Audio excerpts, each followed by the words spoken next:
See, when I do the countdown, I get in trouble. I'm sitting here with my countdown like 5, 4, 3, 2, and then the FBI comes knocking at my door. What is it you pray for? Oh, this is gonna be good. Hope you didn't hear me belch just now, but I did. Greetings, Nope, salutations, didn't hear and welcome to the 165th episode of Abyssal Musings. My name is Samuel the Infamous. Joining me, as always, is my partner and co-host, Lawrence Knight. Hi. All right, I'm gonna tone down the intros a little bit to sort of match your energy. So we also have joining us today the Aeronator. Good evening. I am Aeronator, aka Aaron Karen. That's my intro. And joining us also the Mighty Morphin Abe. Yo, what's going on? I didn't really know where I was going with that. I fumbled halfway through that sentence, and I was like, "Fuck, how do I finish this?" I threw out Mighty Morphin because I was staring right at your avatar. The landing, that was perfect. Yeah. You ever do that? You ever like start a sentence and then halfway through you kind of forget where you were going with it? So, anywho, welcome in everybody. We are live currently on Twix, YouTube, and Rumble. If you're in any of those places, please do drop a comment. Let us know you're here, and we will do our best to acknowledge your presence like the Chads that we are. First up, we've got Aaron Laura, who's on the panel. Hey, About an hour before the show. We have Old Blondie in the chat. Howdy, Old Blondie. Good to see you. I see Jacob Gallo. So far, that appears to be everybody, but we will be greeting people as they come in best we can, in terms of, Zillage. See, I caught you this time. Right off the bat there. There you go. Welcome in, everybody. Welcome in. It's a good time tonight. It's a good time tonight. Good time to be here. Good time to be live.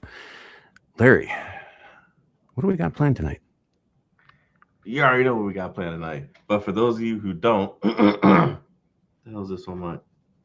Where'd that get there? How'd that get there? Damn cat. Oh no. Sorry. Oh, I forgot. Sorry about that. just pull it out your butt. It's fine. So it's not a medical emergency.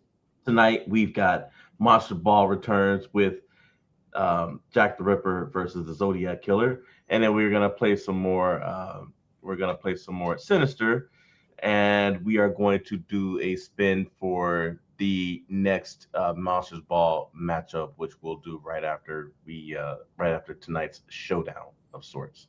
And apparently, you've got a bit of a movie review, so I suggested that we lean in with that.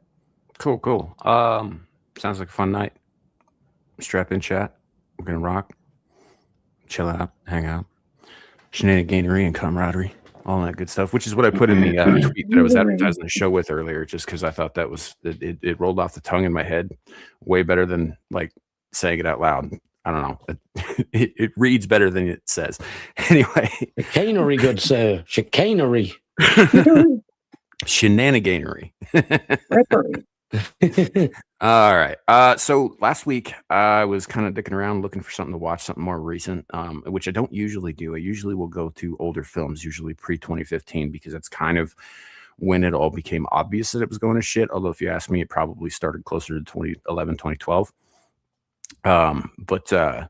So I, in a rare mood, I decided, hey, I'm going to look at something new, something I haven't seen, something, that came out, whatever. And I was looking for something else, and now I couldn't even tell you what it was that I was looking for. There was a specific movie I had in mind, and I was just as I was browsing, you know how it happens when you have a variety of choice and you just can't decide, and then your brain just kind of goes to mush, and you're just like looking at the titles at that point, and you spend more time doing that than it would have taken you to pick a movie and watch it.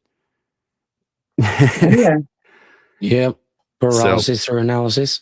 Yeah. So anyway, I ran across a movie that I forgot was coming out, and apparently everybody else did too. It came out last July, I think. And I wasn't even aware that it had come out yet because I'd stopped paying attention to all the stuff about it. Red Sonja, 2025, not the old movie with Arnold Schwarzenegger playing not Conan. Hey JB, welcome in. Another one, aka Calidor. Right? Be good to see you. So yeah, and that was a whole rights issue. That all that was all studio bullshit. So they just couldn't call him Conan, but that's Conan in the movie.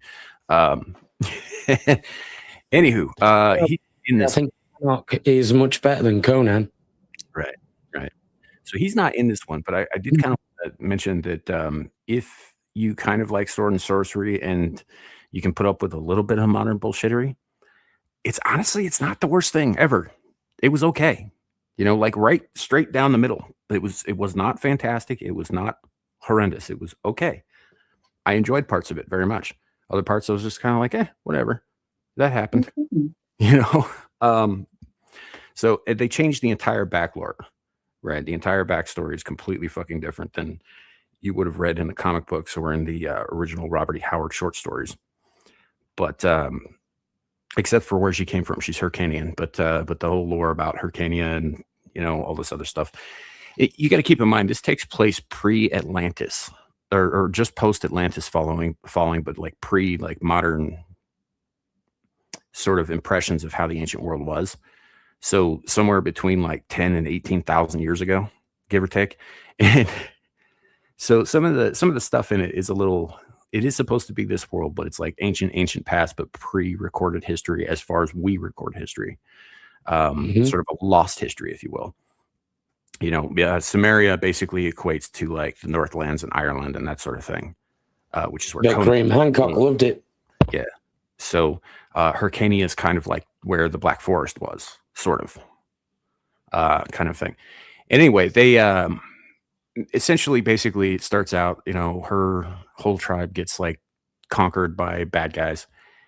She gets thrust out into the wilderness. She ends up alone out there, surviving for years, looking for people, etc. It all becomes one with nature. There's a whole like one with nature thing. It's very, how do I put this? It's very Hideo Miyazaki. It's very like progress versus nature. Like this very well could be Princess Mononoke in another skin, the way it plays out.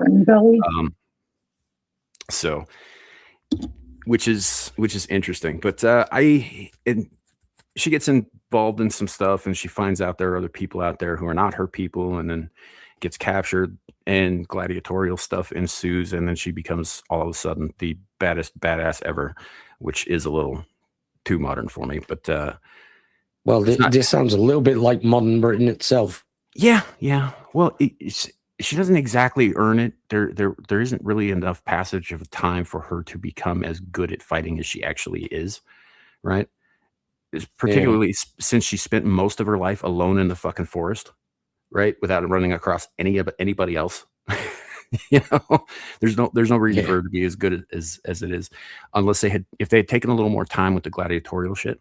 I would understand that, like, kind of train her up and all that. And first couple of fights don't go so well, and then she gets better and better and better. I get that, but that's not what they did. She just all of a sudden was better, which does irritate me. But and there's a couple of like little in jokes, like, she goes to get armor and weapons for her first fight, and the guy handing him out, he's like, "Hey, those are all good choices you picked, but that's not what you get. You get this," and he hands her like the classic chainmail bikini. Or scale mail bikini, and she's like, and this protects. He's like, "Not at all, but they're gonna love it." which is pretty funny. I'll give him that. But I don't know, the girl that got to play it, I don't really have an issue with her performance at all. I just think that like physically she doesn't quite fit the shape exactly. She didn't exactly fill out the stuff, but her performance was pretty good. And so there's some pretty decent emotional payoff at the end of the movie. I'm not going to get into spoilers because I know there's people who may want to go see it. But there are one or two really, really solid like emotional payoff moments towards the end of the movie that call back really well to things that happened earlier, which sort of indicates to me that there is an attempt to return to good writing, which is good. But there's also some contrived bullshit in between, which is just kind of like, all right, that's a thing that happened, moving on. and all that. But yeah, if you guys like scantily clad redheads slicing the shit out of like man and monster alike, it's not the worst thing ever. I enjoyed it for the most part. I'd say it's a nice medium. If I had to score it like out of 5, I'd give it a 2.5. Nice. Maybe a 2, but probably a 2.5. So anyway, You're mediocre at best.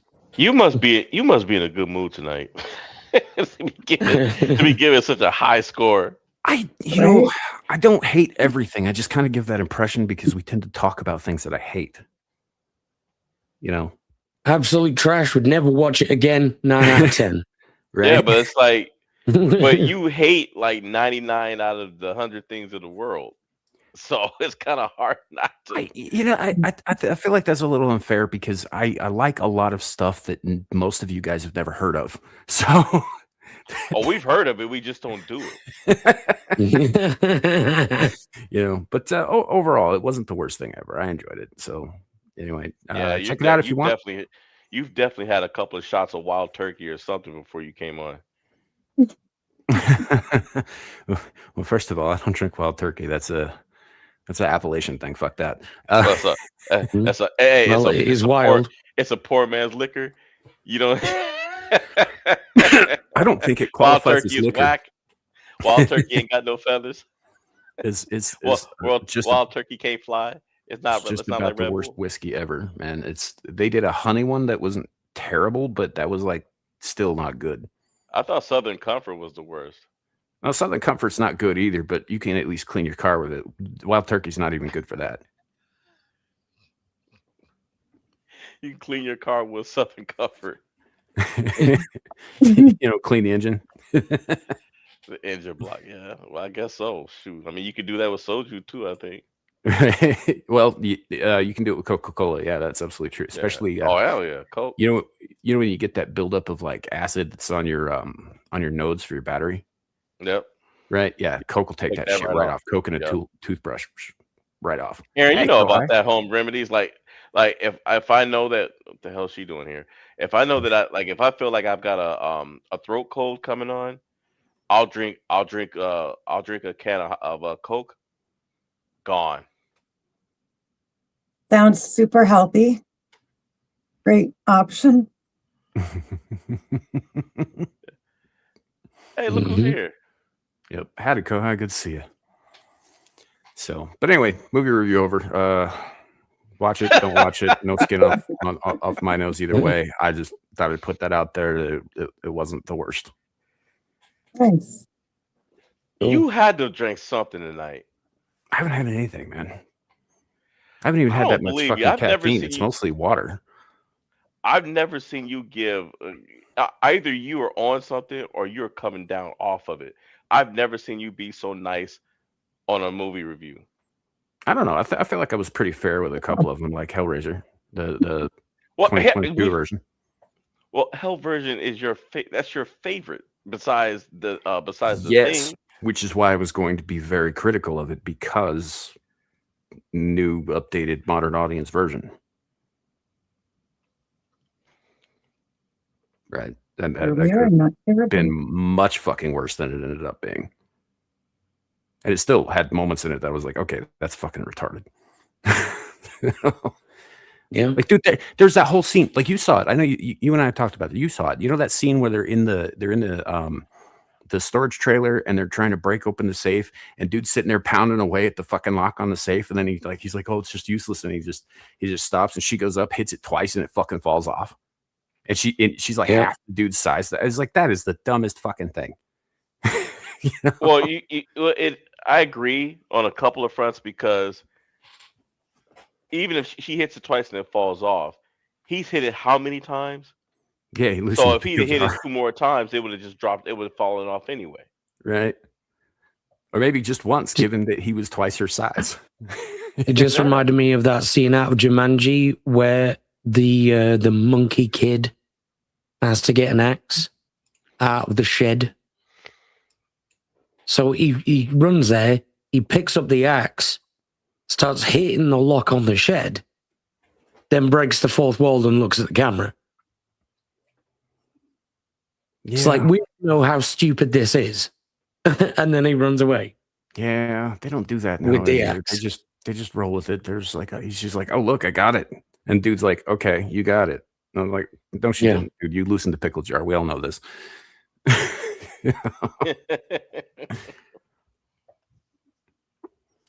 Okay. Alrighty. Creating his film freaks. Film freaks. All right. Well.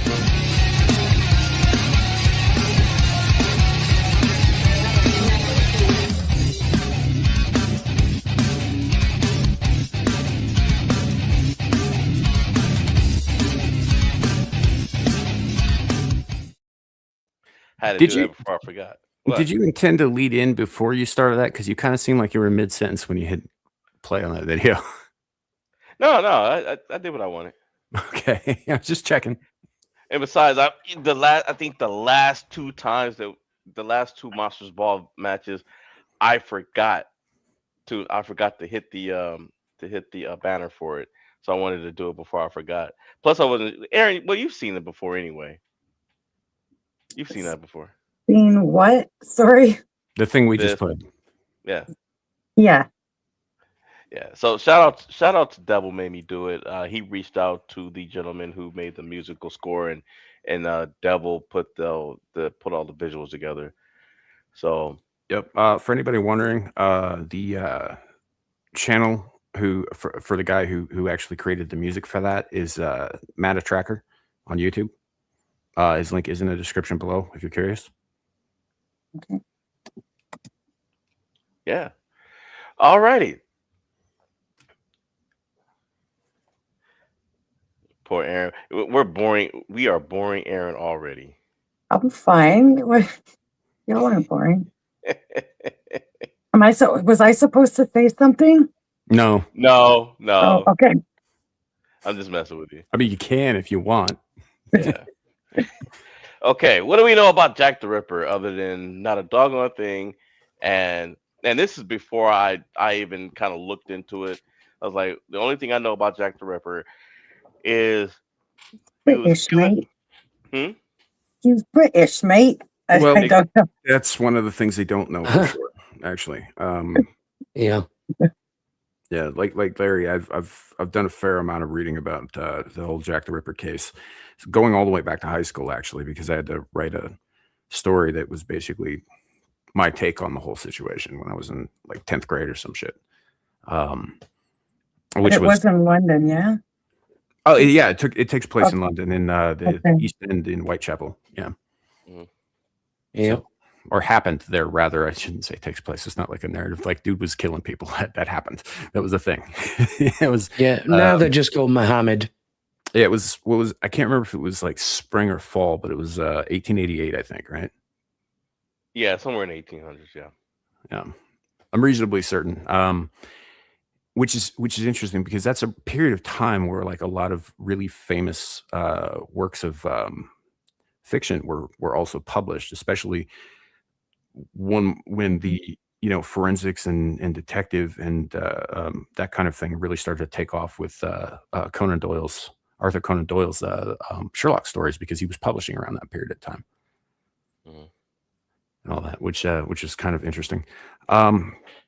There's a really good movie based on a graphic novel. The movie was written and directed by the Hughes brothers a while back, starring Johnny Depp, called From Hell. That is their take on it, and well, it's the graphic novel's take on it, because nobody knows for sure who this guy was.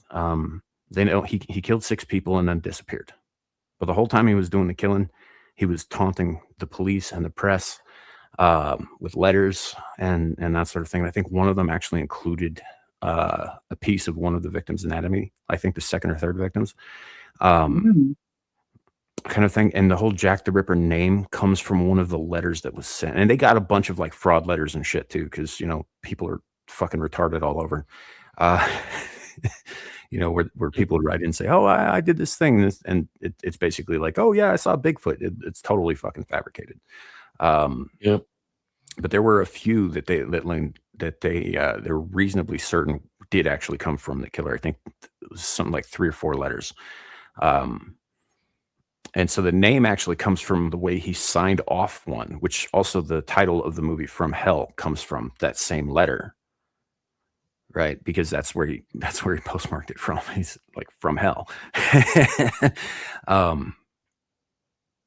And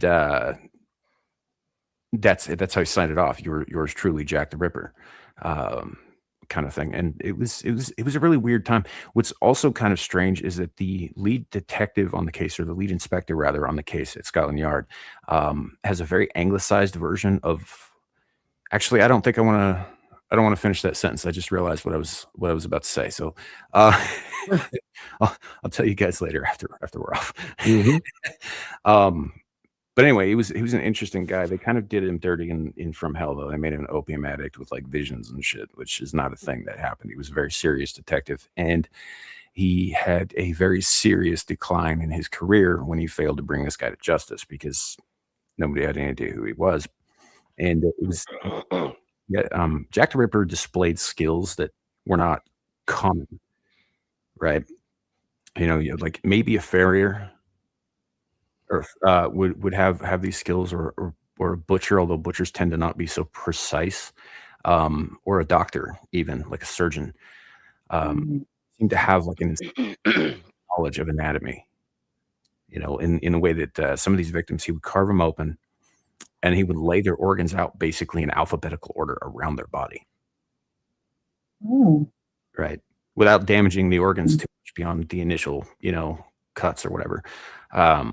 And he did it with a precision that your average person would not have, and with a knowledge of anatomy that was not publicly available because most people couldn't read, and the ones who couldn't afford to go to school unless they were members of the upper crust or sponsored by members of the upper crust, kind of thing. And typically, if they went and got a higher education, it usually wasn't in anatomy,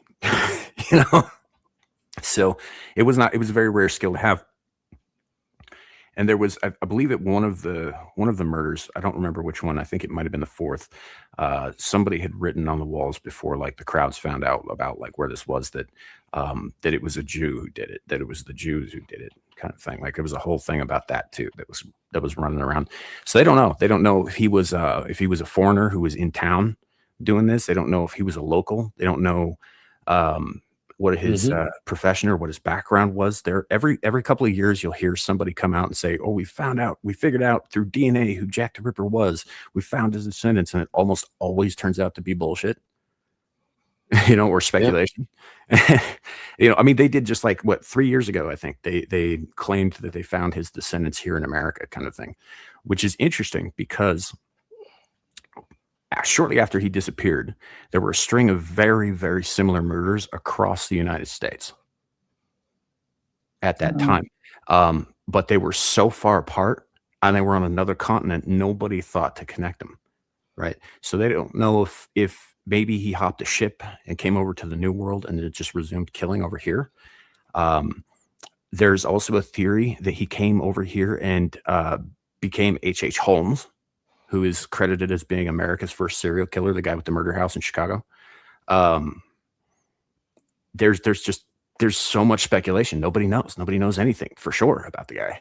I would recommend also a very good movie with Malcolm McDowell, and I can't remember the other guy's name, but he's also been in tons and tons of shit. Came out in like 1978 or whatever, called Time After Time, about H.G. Wells, played by McDowell, who actually builds the time machine he wrote about, and his friend turns out to be Jack the Ripper, who jumps in the time machine to escape the law and comes to the future of the 1970s and starts killing again in San Francisco, kind of thing. Good movie.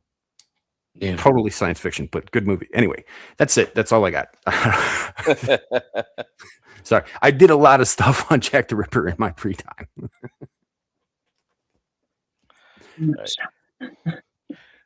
Sorry, guys. Sorry, I was a bit distracted. I'm actually, truth be told, I'm actually multitasking. There is a friend of ours who is streaming right now, and I've been modding her channel, and somebody just posted some stuff in Russian, and I wasn't able to find out what this person was saying.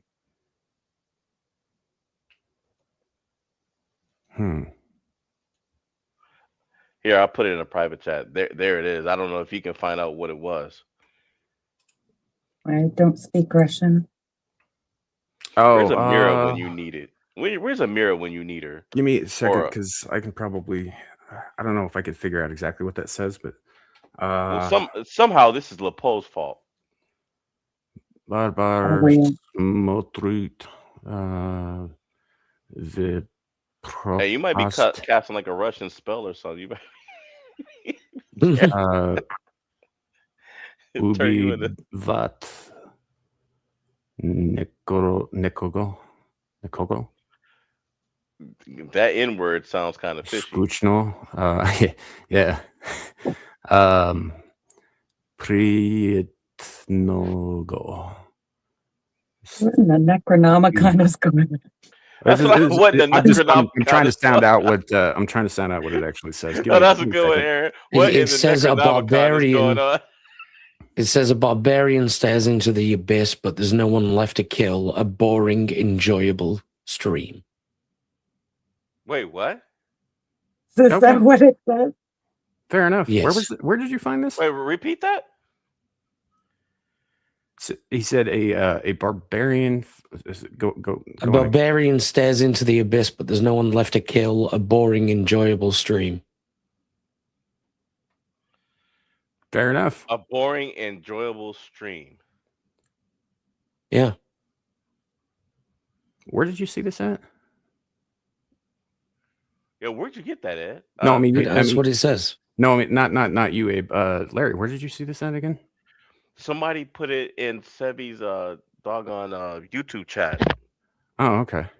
That was probably just because I don't. This isn't Russian exactly. That I think that might be Ukrainian. Abe, how did you get the translation? Oh, magic. It's not like we're on the internet or anything. Yeah, there's that. That's also possible. I could have just copied it, I guess, over into a translate program. I just trying to sound it out my own self because I can understand a tiny bit of it, not a lot. But I don't think that that's straight Russian. I think that might be Ukrainian and maybe with a gay Russian to it. Yeah. Yeah. I don't know. Ukrainian differs from Russian, but only in the same way that Castilian differs from Mexican Spanish. It still uses the same basic shit. Yeah. So I don't know. It's a little softer on the tongue too. There's a lot more. Yeah. There's So a joke in there somewhere. It's hot. Yeah. I mean, if they're not in there insulting you with vulgarity, you're probably okay. It just kind of sounds weird though. It's like, okay, are they calling her stream boring or enjoyable? I think that's a lost in translation. I think it means probably just kind of chill and relaxed. They are indistinguishable in Russian. Yeah, it's not super, exciting or getting you fired up exactly, but it's still it's still a pretty decent time. Mm-hmm. So, by the way, Abe, I think you're showing a nipple on the other screens. Your avatar's not there. I mean, it's just a light nipple of doom.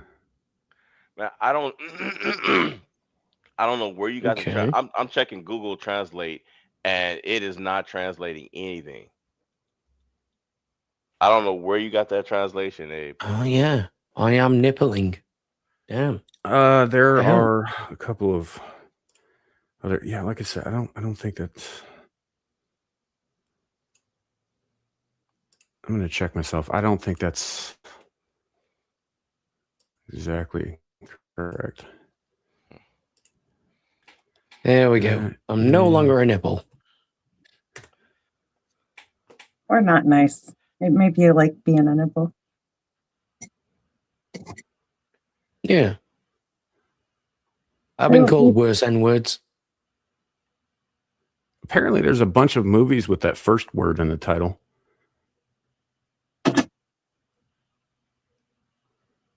Disappointed you guys don't just believe Abe's translation. I mean, I mean,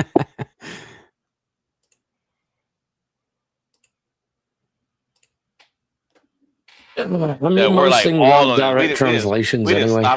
We didn't stop the show to try to find out what this is. right. Well, I'm curious. Okay, so I tried to type in translation and it just stopped at trans. That was annoying. And then all of that trans porn that you've been watching came up, and you're just like, yeah, why not? I saw some new stuff. Yeah. No, that's the same translation I'm getting. Yeah. Oh, okay. No, actually, what I'm getting is boring, comma, enjoy the stream. So basically saying I'm out. Yeah, the barbarian stares into the abyss, but there's no one to kill. Boring. Okay. All right, I'll be right back. All right, you guys. See, I'll be right back. All right, fair enough. I mean, I wouldn't worry too much about it. It just it sounds Larry's like about to go and smack some Russian. Yeah. Fun fact: Larry's been doing a lot of moderating for another YouTuber, Sevi, and apparently he's doing that right now while he's live, which is interesting. But yeah, this seems like the kind of thing that doesn't require a response of any kind. He just dude clearly left. I think it's not overtly offensive either, so it's just okay. Larry left his own show, right? No, I don't need the show. I'm right here. I'm taking care of him right now. He getting blocked. I don't think he's coming back anyway, man. I don't care. Punk. I got the tranny videos 2 for 1. Right? It's like in California, they're not required to tell you that they still have the dick and balls, right? And or that they used to, right? So it's just like, would that be a 2 for 1, or would that be a hermaphrodite video? It's like a whole crying game. It is not a hermaphrodite video. It's like a whole crying game thing. Skirt comes off and it's like, surprise. There's my dong. That's just a dude in a dress, though. That's 1 for 1. In the crying game, it literally was a dude in a dress. He was pretending to be one. Yeah. That was played by Jay Davidson in one of only 2 movie roles he ever did. The other was as Raw in Stargate, 1994. Yeah. Did you say he was wearing a bra on Stardate 1994? No, I did not say that at all. I said like he that's was what you said. Ra, as in the Egyptian god Ra, in Stargate in 1994. He went in Isn't Ra. that heresy? I mean, he obviously wasn't Ra. Anyway. I don't know. You'd have to ask the rest of the pantheon of Egyptian gods. Yeah. By the strength of Ra. Anyway, point being, Jay Davidson like blew Stephen Ray and then showed it. He blew Stephen Ray. They had that on camera. Yeah. You didn't see the crying game. No, I didn't, and I'm glad I didn't. If they're showing that, you should, because that one scene has very little bearing on the rest of the movie. It's actually a pretty good movie about the IRA. Why would I want to watch a man talking on another man's mic? you don't like see him. Welcome to the show, folks. You're telling me that there's no oral penetration on screen. It's just implied, like in most rated R movies. when so Ra blew and then went in Ra. Oh, Jesus Christ! I'm just gonna. I don't think that he was pretending to be an Egyptian god. Made up bullshit. I don't think he was pretending on being Ra. I think that's what he was yelling when he was climaxing. So Ra went in Ra, blew, and then blew while shouting Ra. Exactly. Well, don't leave off the part where Stephen Ray then went into the bathroom and blew chunks into the toilet. Yeah, there Because is he that. just found out that he got blown by a dude. Like that Ace Ventura, right? Einhorn is a man. All of that straight out of the Crying Game. Yep. Yeah. More raw for everyone. You know, Not for me. it was just I'll made be a worse pirate. because Arr, you say it in reverse. Get out. I'm getting out. I'm out. oh man. Anyway, long story short, And you pretty nasty good for movie. watching it and for suggesting it. How many times have you seen the Crying Game? Larry, it was a popular movie. Once or twice in the fucking 90s, man. It was a huge movie. Yeah. I mean, I do remember that, but Won Oscars I'm and not shit. letting him off the hook. Yeah, somehow this is about me. You suggested it, and then you suggested it. You brought up the scene, and then you suggested that I watch it, as if I have any interest in watching. Even I don't even want. Yes, I'm suggesting all this gay porn to us. What's going on? I just think you could Abe use a has a little point. sparkle in your life. I guess I don't know. Little But yet, when I okay, a little dazzle motion. I see. Yeah. Okay, I see what this is about. This Sparkle is about motion. the That's snakes. what I was thinking.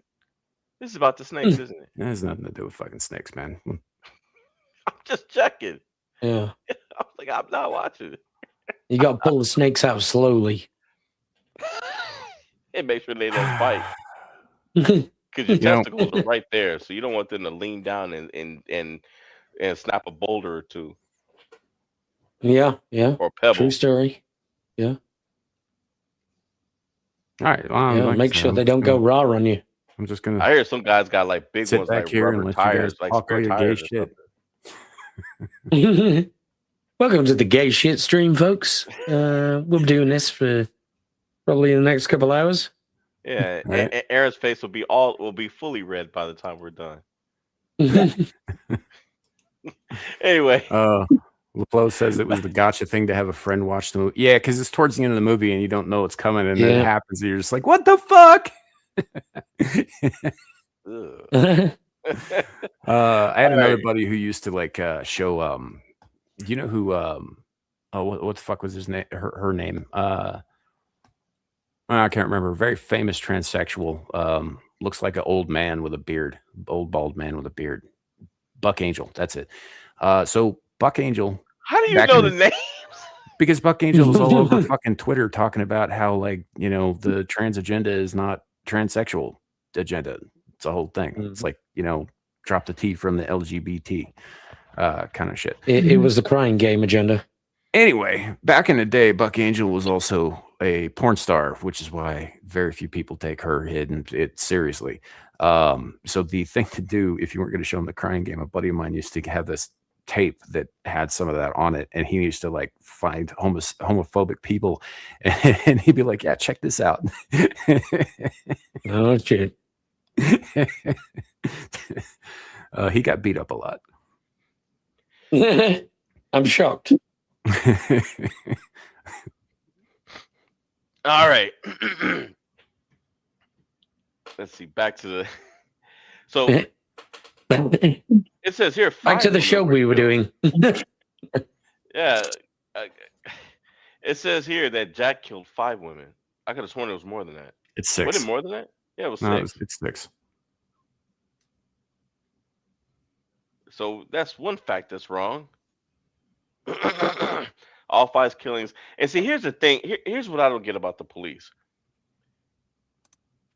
They knew it was in one area. Why didn't you have cops placed in the area at all times? Okay, so they did. Whitechapel is one of those places that historically, particularly in those times, is like you had homes stacked on top of homes. Like London's a very fucking old city, so a lot of the architecture is built on top of much older architecture. So there's a lot of like condensed urban, I would say planning, but it's not really planning. They're just throwing shit on top of there. And there are a lot of really poor people crammed into these very dense places. So it's kind of impossible to police all of it. At least it was at the time. And now they don't care because they just let fucking Sharia do it for them. Okay, Yeah. I had to make sure I was listening because once you started talking about how they were stacked on top of each other, I started coughing, but I had muted myself, and it sounded like you said something about uh they did have cops placed there.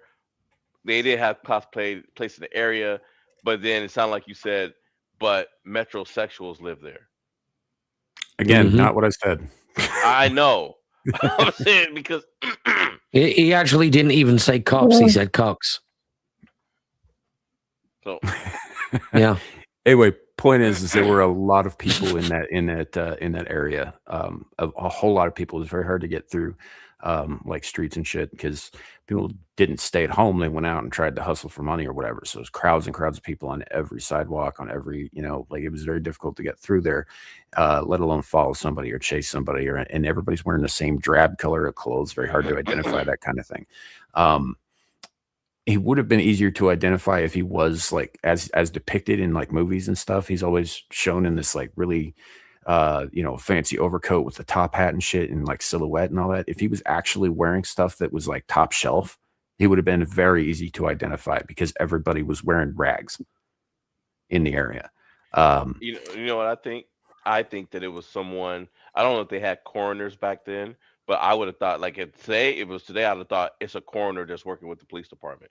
Well, no, Some that's the thing is that forensic science was extremely new. It's still, and it hadn't been adopted everywhere. And there were a lot of people who thought it was bunk, it was bullshit, that it wasn't going to amount to anything at the time. Like fingerprinting, I think, had only been invented as an investigative technique or introduced as an investigative technique, like something like 3 or 4 years before this. And it was not implemented or admissible in court at the time. Yep.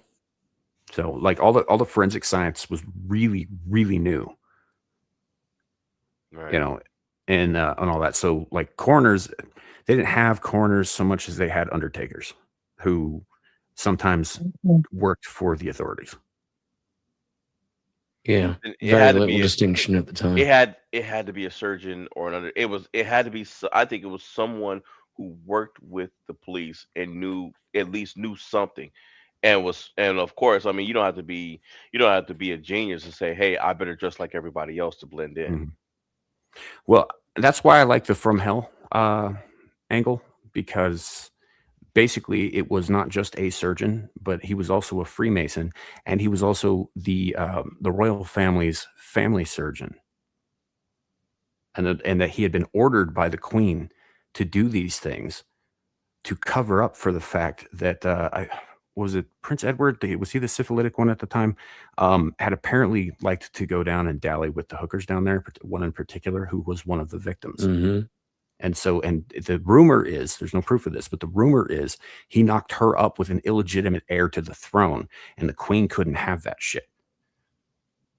So the From Hell angle goes from the idea that she sent the family surgeon, who was also a Freemason, to commit these murders to get rid of this heir before it was born and cover up any royal involvement in this. So, which is why there were multiple victims, all of whom, by the way, knew each other.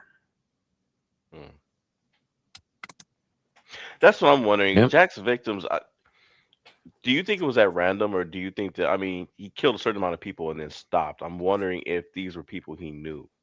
Over a period of months. So I don't know. There's another theory that he was a guy who got a disease from one of these hookers and like held a grudge and just started like whacking hookers, because he was pissed off that one of them, that he was with had a disease, kind of thing. Again, no proof of this, just a theory. But yeah, there was a theory that this started as a revenge thing, and he got to like the killing. Of course, it was a woman. Well, isn't it always? Yeah. And so it's, unfortunately, we don't have anything concrete, but yeah, it's entirely possible that it was something else entirely. But I like the From Hell thing because it's pretty well thought out, and it seems to, most of the suppositions seem to fit what facts we do have, which are very few. I think it was Kohai in a former life.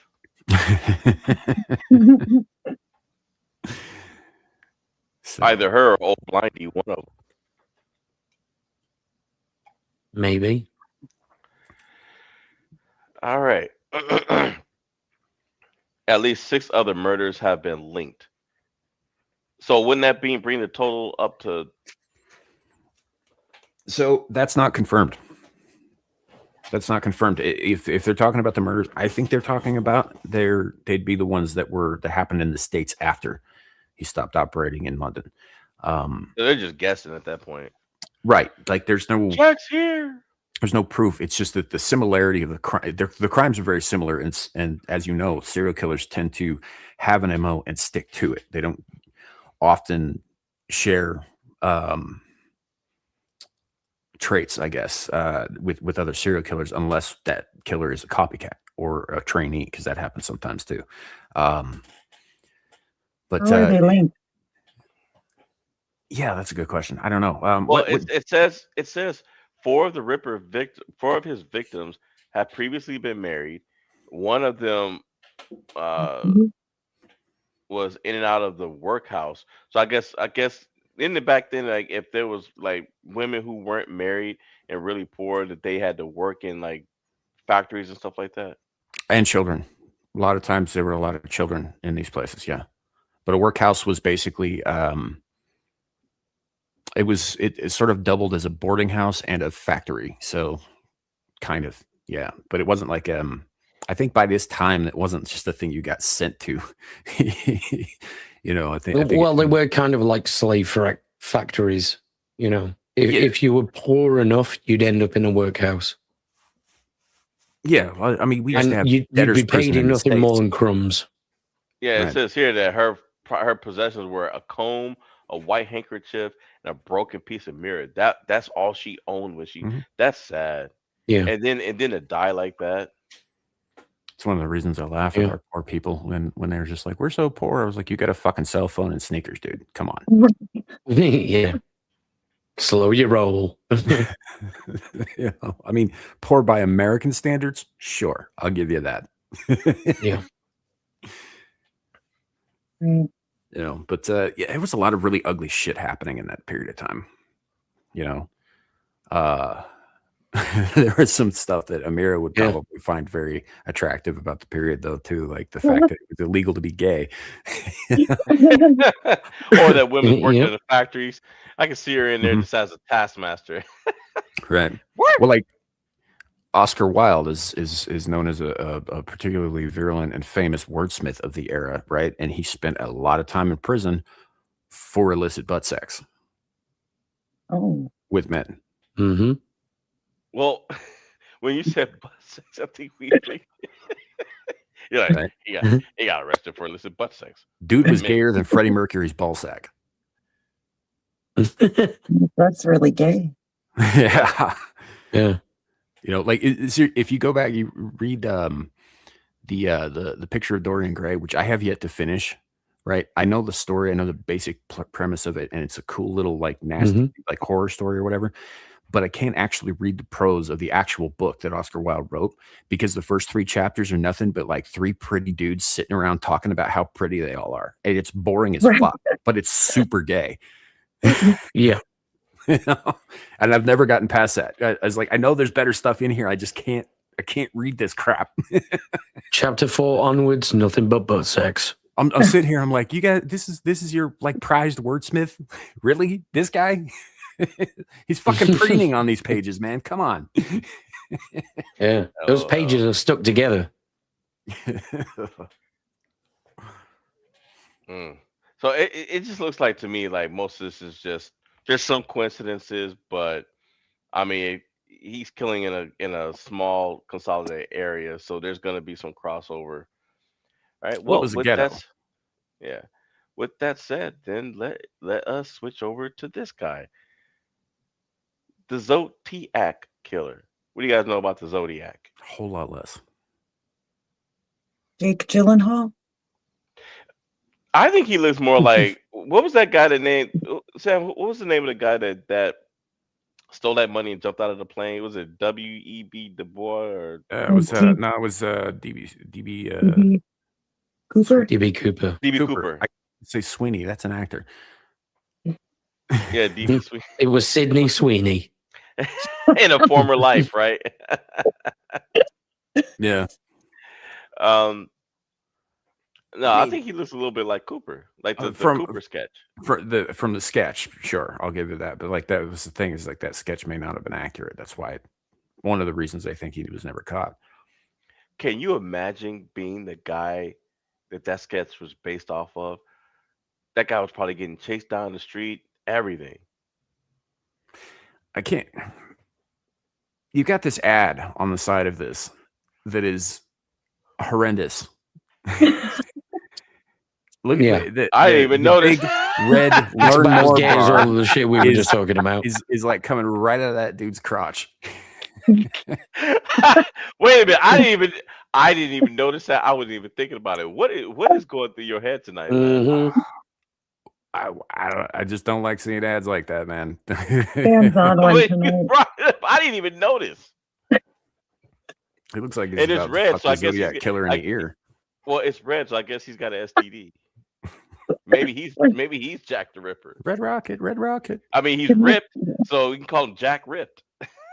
Is it that scene from Scary Movie where one of the Wayans brothers is up against the wall there? Oh yeah, that was Marlon, wasn't it? Marlon. Yeah. Yeah. The funniest stuff happened to Marlon though, like when he got rolled up and smoked like a joint. That was funny. The best part of that whole thing was when he's about to have sex with his girl and he keeps like getting her to put on his football equipment so he can pretend Oh she's no, here. that's Sean Wayans. That's Sean Wayans. Was it Sean? Yeah. That's Sean. Yeah. Oh right, Marlon was the guy. He had the dick go. No, again, that was Sean. That was Sean had the dick go through his head. Right, he's got, like, There's so many Wayans brothers. Rest of the movie. Yeah. Marlon was the pothead. Yeah, Right, right. Marlon was Yeah.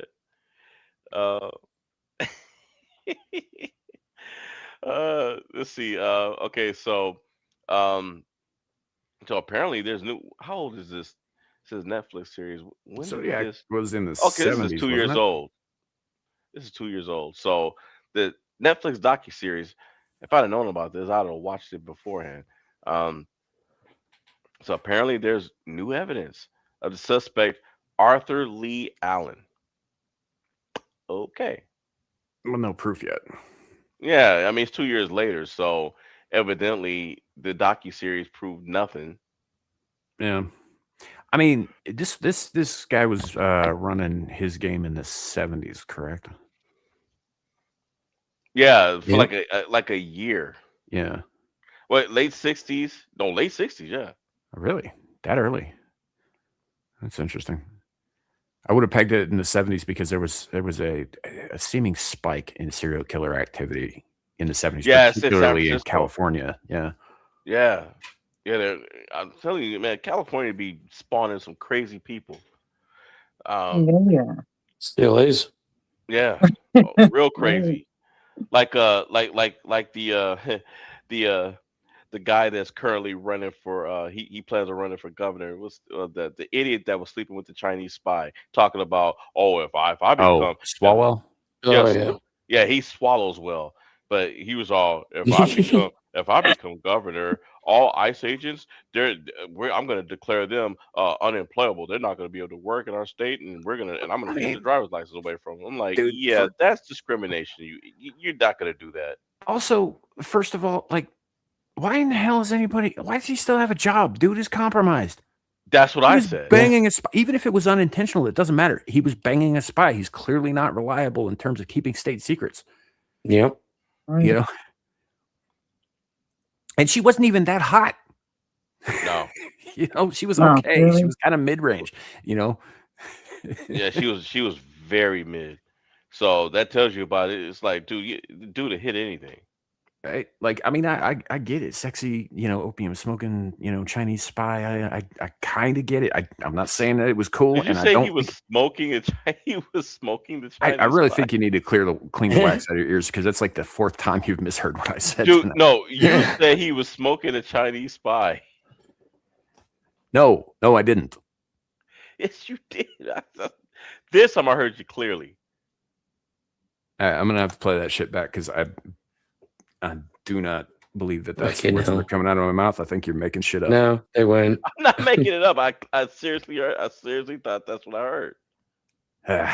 I mean, you were firing stuff. You were talking at 1,000,000 miles an hour. So yeah. Well, point is I kind of understand from a dude perspective if she was hot, but she is just kind of plain Jane.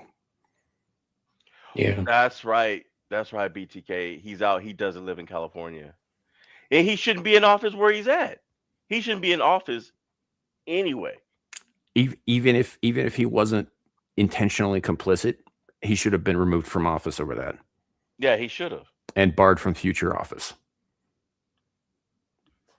You know, don't fuck a spy. You know? Yeah. Very much. So, and if he was complicit, Jacob Gallo's absolutely right. Then he should be fucking up on charges for treason because that is high treason. You know. Yep. Alrighty. So I'm gonna go through the whole. Aaron Lore's making fucking Battlestar Galactica references over here. I know, right? That's all I know. She's not wrong though. Trisha Helfer is a babe. Good God. Mhm. Yep. Even 20 years later, God, she's a smoke show. Yeah. Yes, she is. Oh yeah. Wait, who? Trisha Helfer played Trisha Helfer. number 6 on Battlestar Galactica. The Cylon that guys are doomed to The hold red human dress. race over. Yeah. Yeah. God damn. That red dress, man. Anyway. Oh yeah. I'm not gay, but you know. She's a looker. Aaron said, I am for the night. If I'm drunk enough and if she's paying. I don't know how drunk I'd need to be. Have you seen her?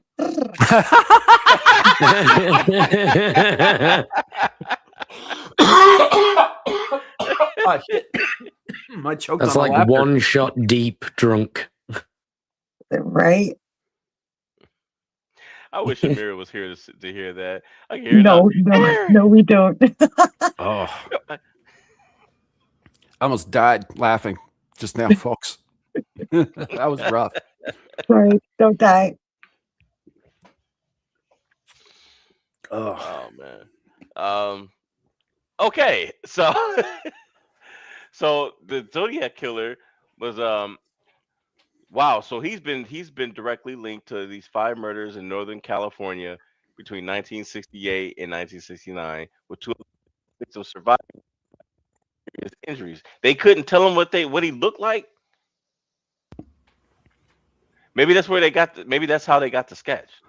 Well, maybe that's how they got the sketch. Yeah. Maybe he concealed his face while he was doing his thing too, Mm. so they wouldn't have had a clear idea of what he looked like. He claimed to have killed 37 people. I don't know if I believe this though, because I know some serial killers are known to embellish their kills to make themselves look more spectacular. Let's see. And no one's ever been caught for the crimes, and the case remains open.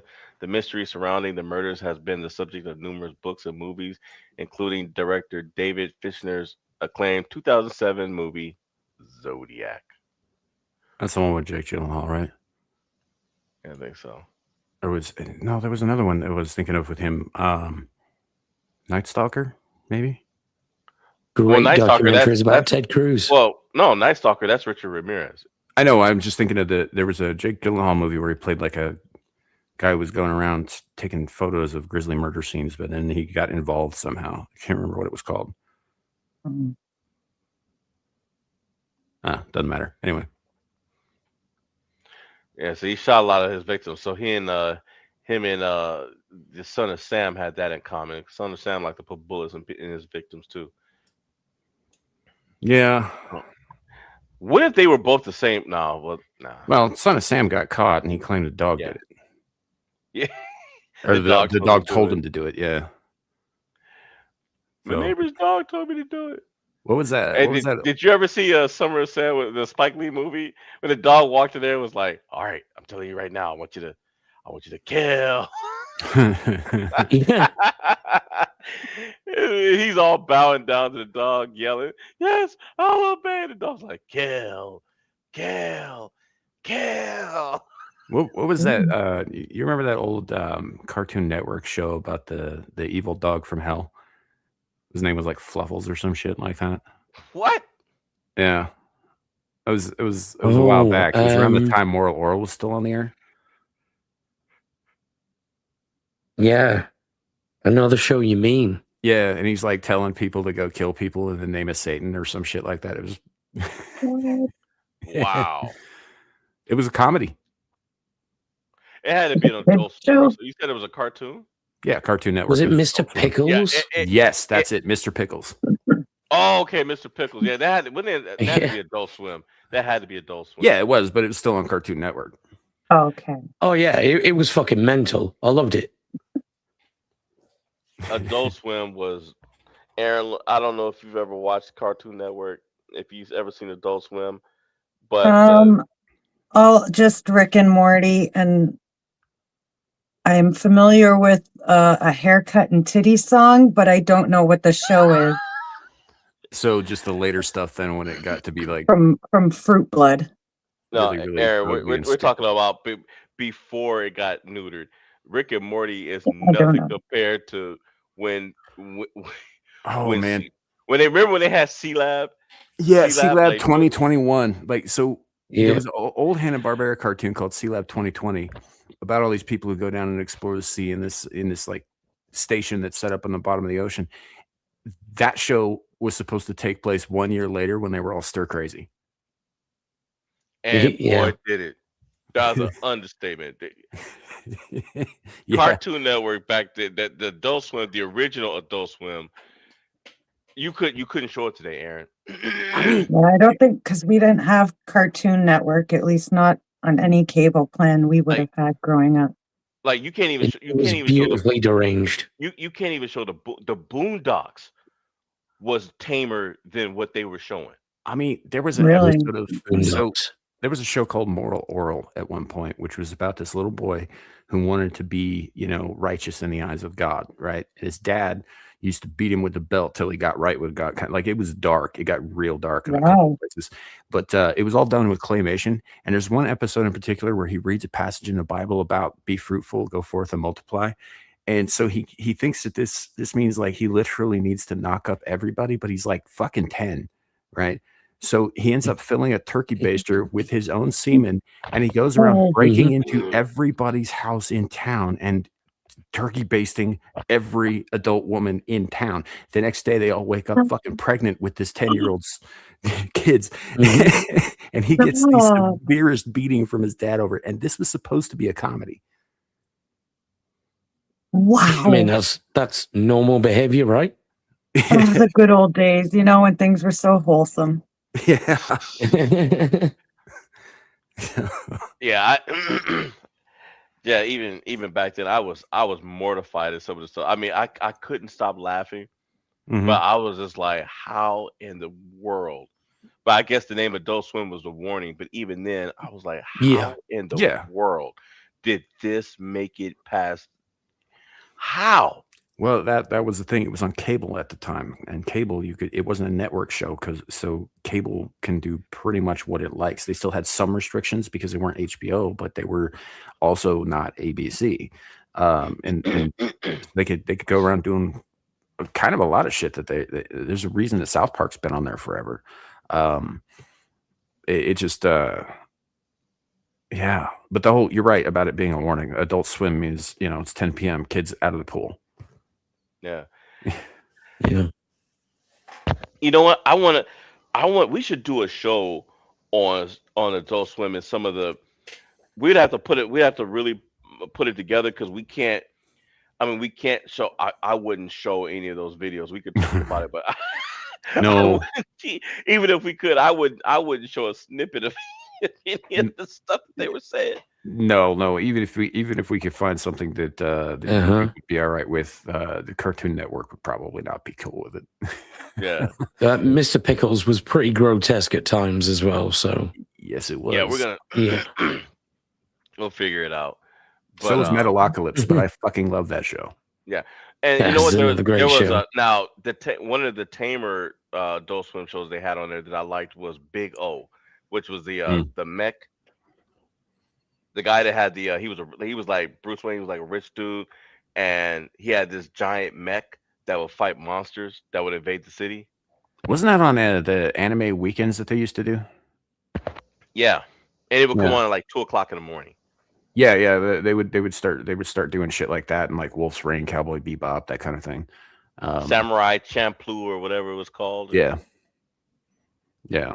So yeah, you get to see a lot of like anime on there, like Inuyasha, that kind of thing. And just Yeah. so Uh-oh. hi Amira. Hi, Amir. Hey, Mirror, go sleep. You go sleep. We should all just tell on Aaron right now. Don't try to set me up, Larry. Hey, Aaron's been a naughty girl. Amira, come up here, honey. Save me from all the male debauchery going on here. No, Amira, don't come up here. We the male debauchery. Okay, yeah. Yeah. this place is this panel's been blessed. There's no gin. There's no gin. Okay. BTK, I will take the blame for Aaron Laura. I am not taking the blame for Amira. You know, I was telling her the other day. She when she wasn't here when we were playing guarding telephone, and she see all this stuff. Right. But she only knows about the rooftop party and the other stuff, but she doesn't know about. Yeah, that was kind of fucked. So anyway, Zodiac Killer. Yeah. Now looking at this, I remember when I was a kid and I had seen one of these, and I don't know how did they. I guess that's a her, HER. So I guess you had to go across and kind of look for words. Yeah, that's a cipher. I don't know. Because that wasn't that the whole thing was that like you had to decipher the messages he left or whatever. Yeah. And I don't recall if he left them a cipher key or if they had to devise one. They had to devise one, from what I recall.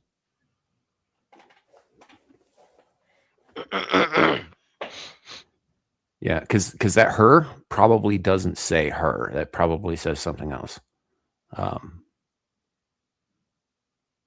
I suppose it depends on the kind of cipher that it is. Because there are also symbols on there that are clearly not alphabetical. Right. I think it actually says the scientific approach to fat loss, metabolic priming, learn more. Yeah, that tracks. Yeah. That definitely tracks. So while the Bay Area Police Department, with the support of the FBI, worked feverishly to track down the killer, another letter soon arrived at the San Francisco Examiner, beginning, "Dear Editor, this is the Zodiac speaking. It also describes the murders in detail and taunted police for not having been able to crack his code or catch him." So they couldn't even crack the dang thing. Yeah, well, that's the problem with a lot of ciphers. Like code breakers tend to be successful because the cipher key is usually discovered. On occasion they'll have code breakers who can break a code by devising one, but it's pretty rare if you don't have like the specific code key that is used by whoever's actually made the cipher. That's one of the reasons, like the Navajo code talkers in World War II, the Axis were never able to break that code because they didn't have the key. They didn't understand that it was based on Navajo language. Mm-hmm. Yeah. Weren't they called the Windbreakers? Wind talkers. Wind talkers, yeah. Yeah. The Windbreakers were a completely different unit. Yeah, they wore light jackets and farted a lot. Oh yeah.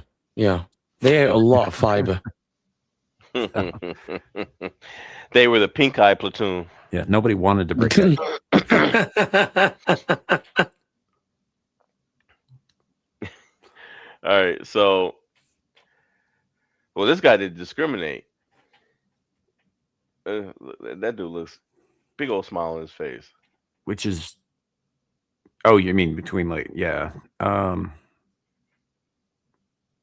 victims and all. It is unusual that they've the variation, I guess.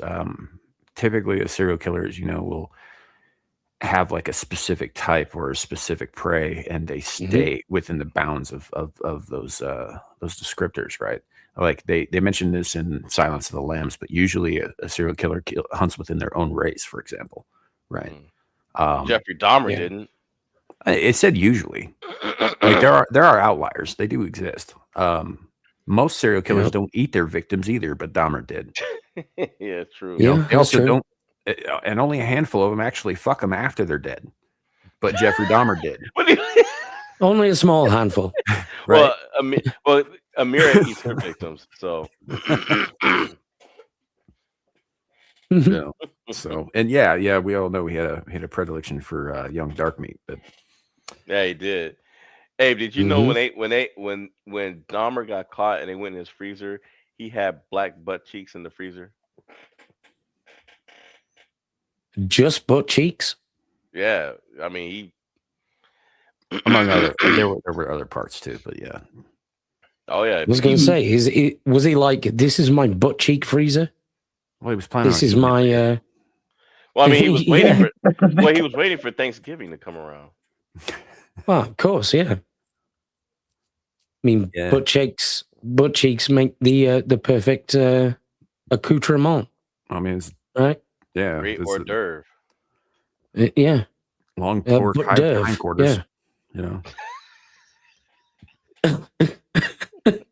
Imagine what he ate for hot dogs.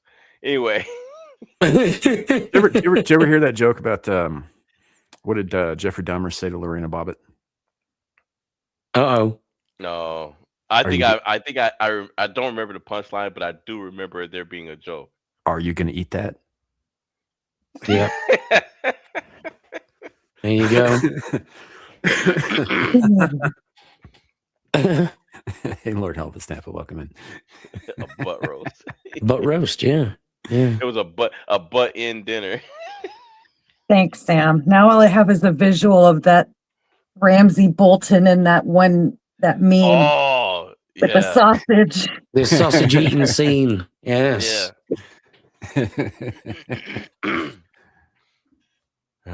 Classic. All right, so let's see. Darlene Fair and her boyfriend were sitting in a park. They were approached by a man with a flashlight. The figure fired multiple shots at them, killing Farron and seriously wounding Magoo. Within an hour of the incident, a man called the Vallejo Police Department, giving them the location of the crime scene and claiming responsibility for both that attack and the 1968 murders of Faraday and Jensen. Despite evidence that included fingerprints, Magoo's description, the decoded cipher, and a wave of tips and leads, police were still unable to track the. This is crazy. You had fingerprints, this woman's description, decoded cipher, tips and leads, and you couldn't find this guy. Well, it's Yep. it's kind of funny that the role came to this, and that two distinct serial killers separated by a century, nearly, both of whom liked to taunt the authorities, both of whom weren't caught.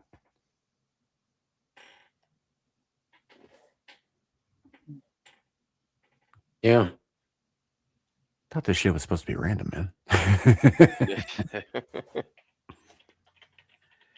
Well, history doesn't repeat, but it sure does rhyme. Indeed. All right, well, now we'll get down to the nitty gritty of it. Who wins?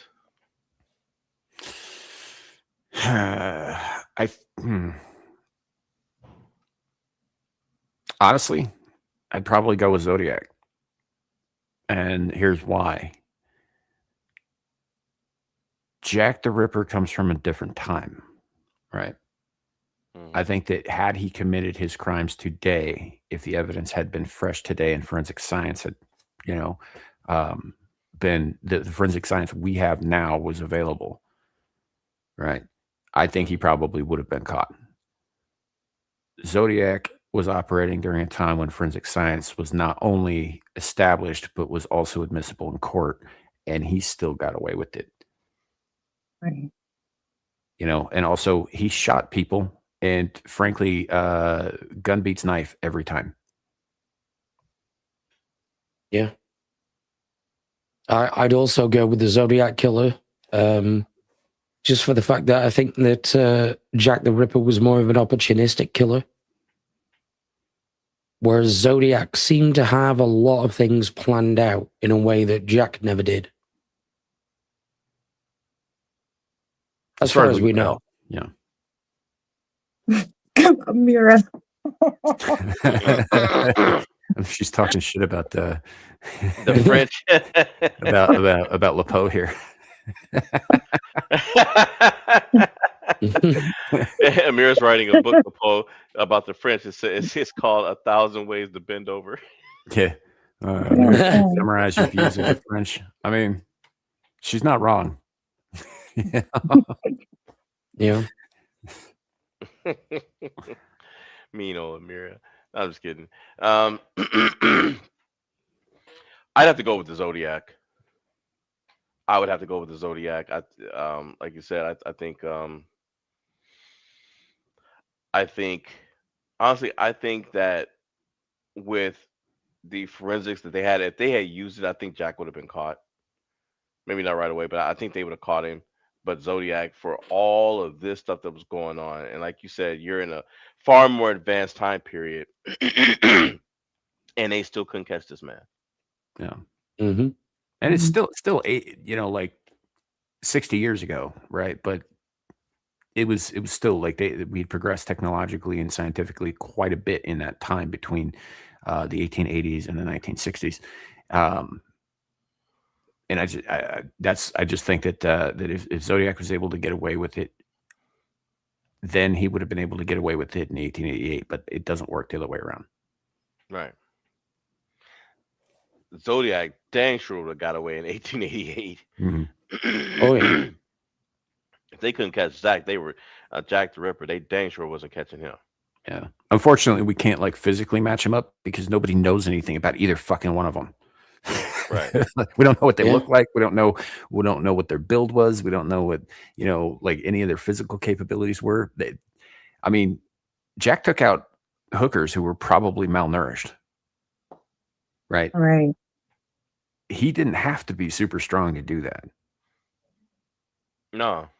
He might have been. We don't know. But like that's the thing, is we don't know. So, when it comes down to fisticuffs, I'm just kind of relying on what we know their weapons of choice were. Jack preferred long, very sharp knives, while firearms were available at the time. That's not what he used. Whereas Zodiac shot people, and like I said, gun beats knife. Yeah. They both would have had their weapons. I mean, it's done. Well, I guess that is it. So the Zodiac wins. And I noticed we're not giving AI a chance to answer that, and I'm totally fine with that. Well, you know why? Because I actually did tell ChatGPT to run it, but somebody hit me to something that that helps kind of clear up a lot of the wrong answers that ChatGPT tends to give, because of course it's just pulling from the internet, right? It's just doing an internet search. But I told it to go back and fact check the answer, because it in its opinion originally it said Jack the Ripper would have won, because the Zodiac killer wasn't as strong as him and couldn't do what he was doing. I was like, but you don't know that. You don't know that. So I told it to fact check, and it removed about 90% of what it told me, and its final decision was literally, there's no way I can give you an answer because nobody knows anything about him. Mm. Yeah. Well, and that's the thing. This is one of those like math problems where they don't give you enough information to solve it. Yeah. Yeah. All we can go off is the modus operandi and the age in which they lived in. Right. So now, what we get to do before we get to the gaming festivities is we get to spin the wheel. Isn't that great? Isn't that lovely? I kind Woo. of don't like the tone you're talking at me with right now. It's real uncomfortable. Dude, uncomfortable.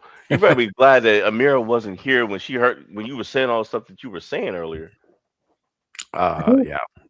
There was a Amira, lot of putting words in my mouth earlier. Yeah. no, nobody. No, you were telling me to watch a movie where a man was putting another man's quote words in his mouth. I You believe need I to watch also it, Larry. It's mentioned great. that the movie was good, and that was one scene in the movie.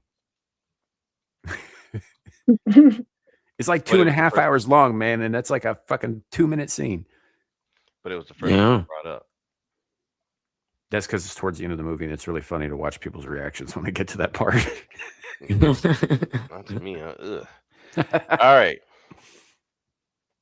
So we get 2 spins. As you can tell, the numbers are, of course, not in a row because the numbers that are on there are numbers that have been used already.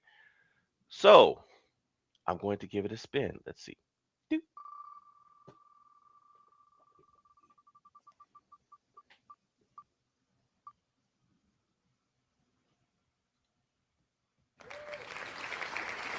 Yay. All right.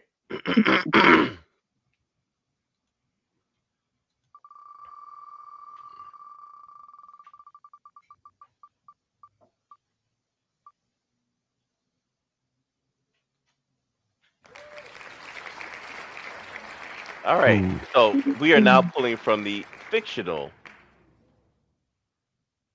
Uh-oh.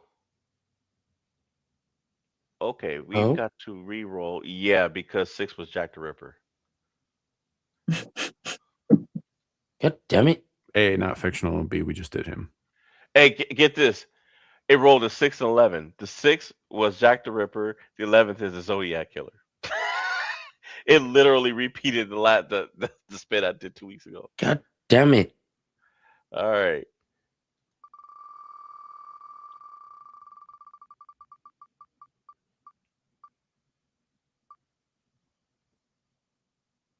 All right. We got a 10. He said rigged. You gotta be kidding me. 9. All righty. So the next matchup is Aileen Warnos. Eileen Warnos. What was her last name? Yeah. Warnos. Yeah, Eileen Warnos versus Ed Gain. I thought we were doing fictional this time. No. Oh no, this because those were both real people. Oh wait a minute, I'm sorry. Yeah, those are real. And also, didn't we do Ed Gain? Hold on. I realized where I messed up, so I'm glad I wrote the 6 and 11 because they do still apply. Okay. Oh boy, this is gonna be a good one. Amira, I already know who. Amira, stop it.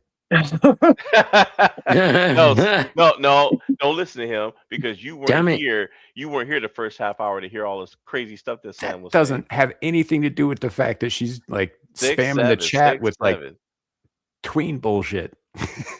6, 7, 6. Tween. My son is running around the house saying it. Yeah, but it If I started drove with us- tweens. He comes out.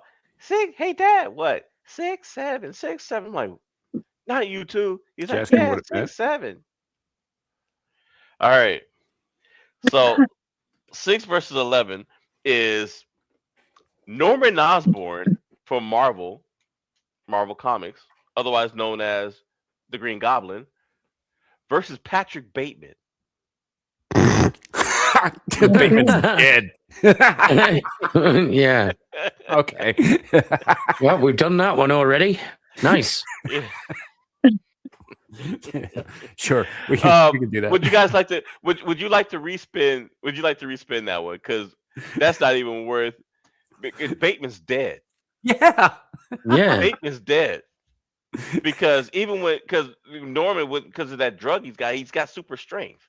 Norma's going to shove a pumpkin and bomb down bombs his and throat. technology and everything. All right. So 6 versus 18. So it's Norman versus George Harvey from The Lovely Bones. I have no idea who that is. Yeah. I never watched that movie. Apparently, there's books. I don't know. Okay. I feel like the Green Goblin is going to win a lot of these matches. Yeah.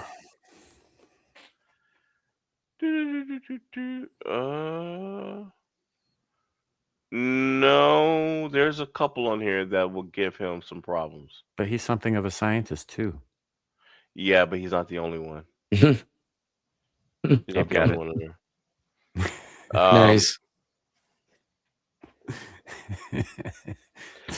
Let's see. So George Harvey. Yeah, I don't know, for some reason. Yeah, this dude, he dead. He dead. Oh, he dead. Yeah, I'm gonna give him one more spin. That guy is dead. DED. He dead as hell. Not even DEAD. He DED. Give us something good. We just. Oh. Oh, now that's a fight. This is what I'm talking about. Norman Bates versus Caleb. The Norman freaking Osborn? Norman Osborn versus Caleb, the demonic priest from Buffy the Vampire Slayer. Oh, okay. Oh, okay. Yeah, I could see that. Nathan Fillion. Okay. Yeah, The one who was okay. The one who said that all girls are dirty sluts. Yeah.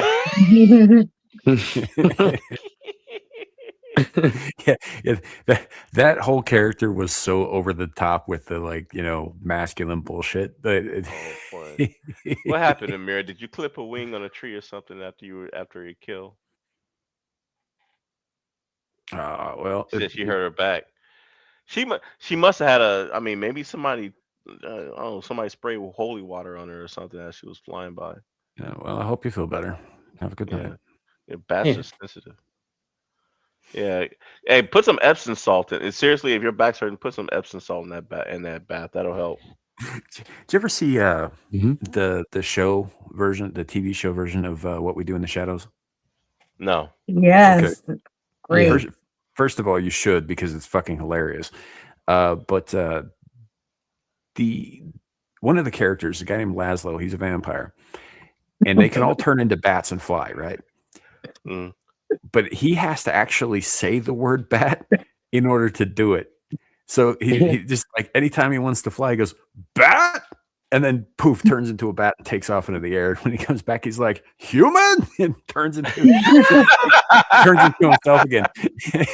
It's the dumbest fucking thing. But I could see Amira going, bat! I like the idea. Turning the lights on.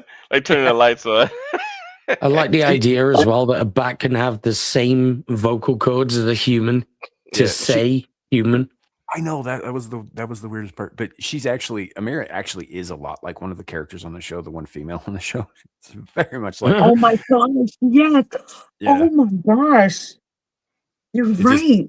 The whole turning into a bat thing just gets me, because I could see her saying bat and turning into one, or her flying back saying human in bat form with her little bat mouth. Human. Yeah. Well, it's always in the same timbre and voice. It's the weirdest fucking thing, because there's no way a bat's saying that, but it's fine, whatever. That's a great show.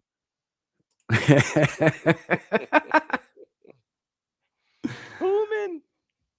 Yeah, it is. I recommend the show. I enjoyed the hell out of it. There's like 5 seasons, and it was a lot of fun. It's based partially on the movie that was made by Jermaine Clements and Taika Waititi way back in the day before Taika went to shit, which is also pretty good. Mm-hmm. Take no pee-pee. Yeah. Take away titty. I thought that's what you said. Take away titty. Yeah. Yeah. Anyway, go watch this stuff. It's good entertainment. It's fun. Yeah. A lot of bodies. A lot of bodies. There's so much blood. You need help. No, there's this one scene I want to describe in particular from the movie where Taika is he doesn't want to fuck up the furniture, right? And he just yelled at his flatmates who were all vampires as well about messing up the furniture. And he's like, look, just put some papers down or something, like cover up the fucking upholstery when you're doing this. We don't need to, like, my white couch is now red, right? and so he invites this chick over, and he's just, you know, playing the ukulele for her and talking to her and just listening real intently to what she has to say about her plans. He's planning to kill and eat her the entire time, but he's like, it's her last night on Earth. I don't see why it shouldn't be a pleasant one. And the whole time she's going on about her future plans in college and shit, he's like laying newspaper down on the fucking carpet. And when he finally bites her, her arterial spray is so strong that it shoots right past the newspapers and smashes into the wall on the other side. It just covers the room in fucking blood and completely misses all of the prep work that he did. See, just because you're a vampire doesn't mean you have to be a savage. If Jason Bateman was a vampire and that happened, he would have flipped his lid. Yeah. Behind that. It was and then he would have blamed her. It also has the single best explanation I've ever heard for why vampires prefer virgin blood. Single best. I have never heard it put better in my life. One of the guy Jermaine Clements is playing Vladislav the Poker. He says, he's like, look, I look at it like this. If you were going to eat a sandwich, I just feel that you would enjoy it more if you knew no one had fucked it. Yeah. Yeah. I guess that's one way of putting it.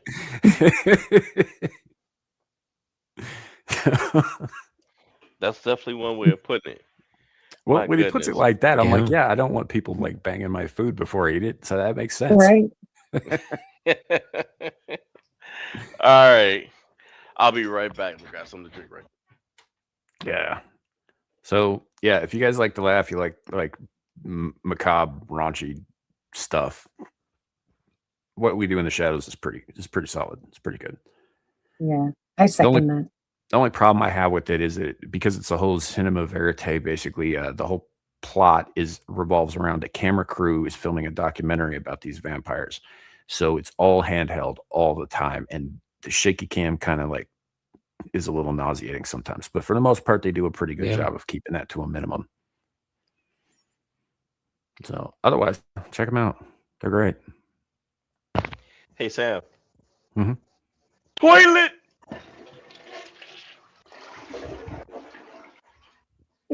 Larry. Well, that happened. Hey, guys, I think Larry just turned into a toilet. Yeah. No, I just went in there and flushed it. That's all. I just went and grabbed me something to drink. Nice save. No, it's the truth. I just went and got me something to drink.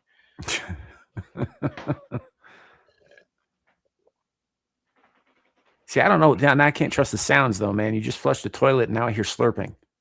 It's my cup. Yeah, but I can't know that for sure. I don't know what to tell you. You want me to take a photo of it and see it? Here. No, I'll take a photo of it. I'm good. You sure? I don't need to see your bowl.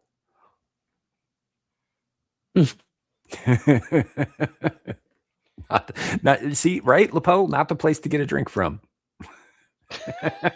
Yeah. It's like that scene in Mad About You years and years ago where the dog's drinking out of the toilet bowl and Helen Hunt's like, why is he drinking out of the toilet bowl? That's disgusting. And Paul Reiser's like, it's the cleanest water in the world. That's New York toilet water. I just sent you a photo of the flavored water that I'm drinking in my cup. I just sent you the photo. Okay. Now, with that said, we're back on Sinister. What was our next move options? So, team status. Wait. Regrouping or something? Okay, here we go. So we stopped here, right? And then updated. So player inventories post reorganization. Sam, you have Ash's boomstick. It's blessed, 1 hour duration before you have to put it back. I'm gonna remove that. Other weapons, bone saw, scalpel kit. You have a lockpick and an energy drink. Abe, you have improvised melee tools, wires, belts, sewing scissors, 9mm pistol plus 1 extra clip. I have a rifle, combat knife, and an energy drink. Devil has a baton, improvised weapons, items, none currently. And Aaron, you have a megaphone, a smartphone, protest signs, a wooden cross. I had to put in there like suicide protesters or something like that. They just throw themselves in front of I was whatever. just gonna say she's got like a fucking phone camera and a willingness to talk to the manager. Yeah. I'm goaded.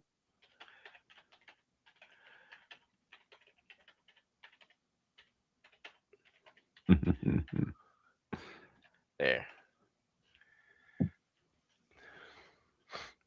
Alright.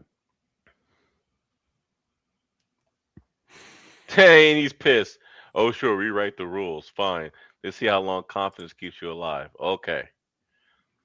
All right. I mean, New. Uh-oh. Oh, Uh-oh. I didn't know. I didn't know that.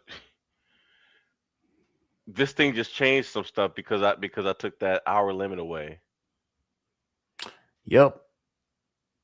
Boomstick draws attention. Major Whoa. monsters, Kohai, Aaron, Laura, Samara, if released, are more likely to target Samuel first.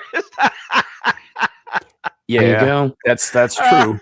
That's true. But look at what it says at the bottom of that. Like I would say that. Mr. Sinister may escalate encounters faster. Samuel doesn't smile. He just checks the grip and nods once. That's acceptable. Yep. Yep. I accept your terms. All right. World reaction. The fog recoils slightly wherever Sam walks. Lesser enemies avoid line of sight. Kohai's respawn point shifts closer on the map. Aaron Laura marks Samuel as priority prey. Aaron Karen squints at the shotgun. I don't like how the island is looking at that thing. Current state safe phase still active. Inventory finalized. One rare artifact still unfound. One cursed item secured. One rule broken. Mr. Sinister is absolutely holding a grudge. That ain't good. New move options. Begin the search for the second rare artifact. Bait Kohai using the boomstick's presence. Scout for Aaron Laura's trail. Force Mr. Sinister to explain the consequences. Um, I'll say this first. I think trying to force Sinister to say something, I think is gonna open us up to more problems than anything. I think he's Yep. just gonna Agreed. he's gonna toy with us. Aaron's gonna find us. Well, you, Which Sam. one? Aaron Laura is gonna Okay. find Sam. Is gonna find Sam first. So we don't have to go looking for her or Kohai because they're gonna come looking for us. So I think we should try to find the second rare artifact. But that's just me. What do you guys think? I agree. I think we should shoot Mr. Sinister with the boomstick, but sure, we'll go with that first one. Yeah, Larry's option sounds safe. Okay.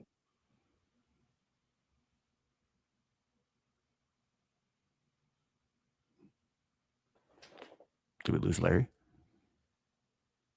No, it's just typing. Larry, you shouldn't have drank the water.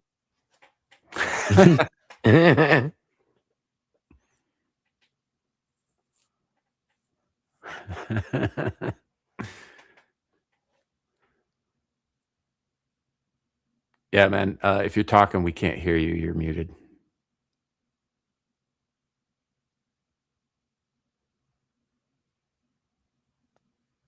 Yeah. Can you hear me now? Yes, there we are. Yep. That was weird. That was a kind of a pop, like your microphone disconnected, and then you were just like dead silent. It must have. It must have. Hold on. Let me. Because I'm not using my. I'm not using my mic. I might as well go ahead and plug it up and use it. So let's see. The RV door creaks open as the safe fade as the safe phase fades.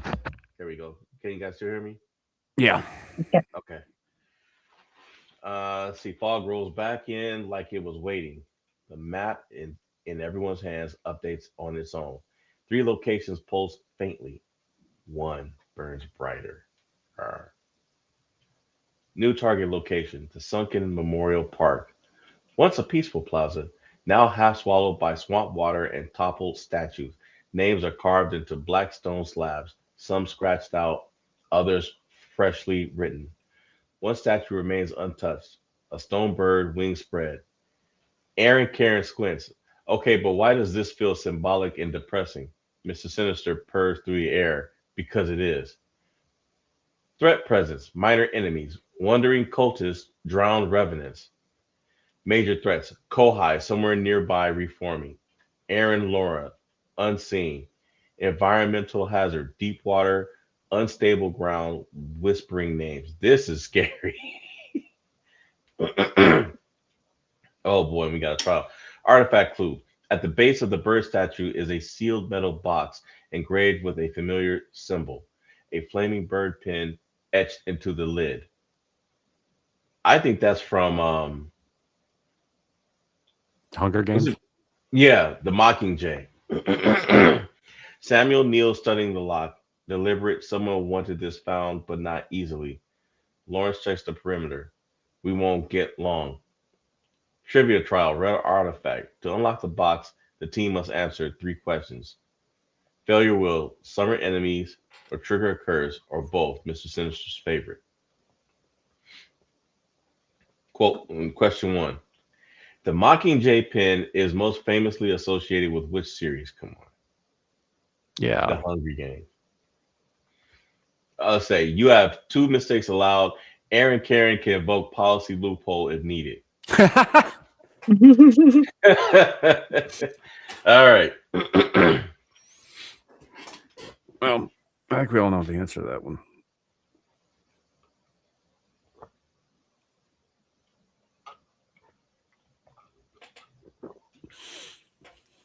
All right. The flaming bird echelon lid glows briefly, then fades.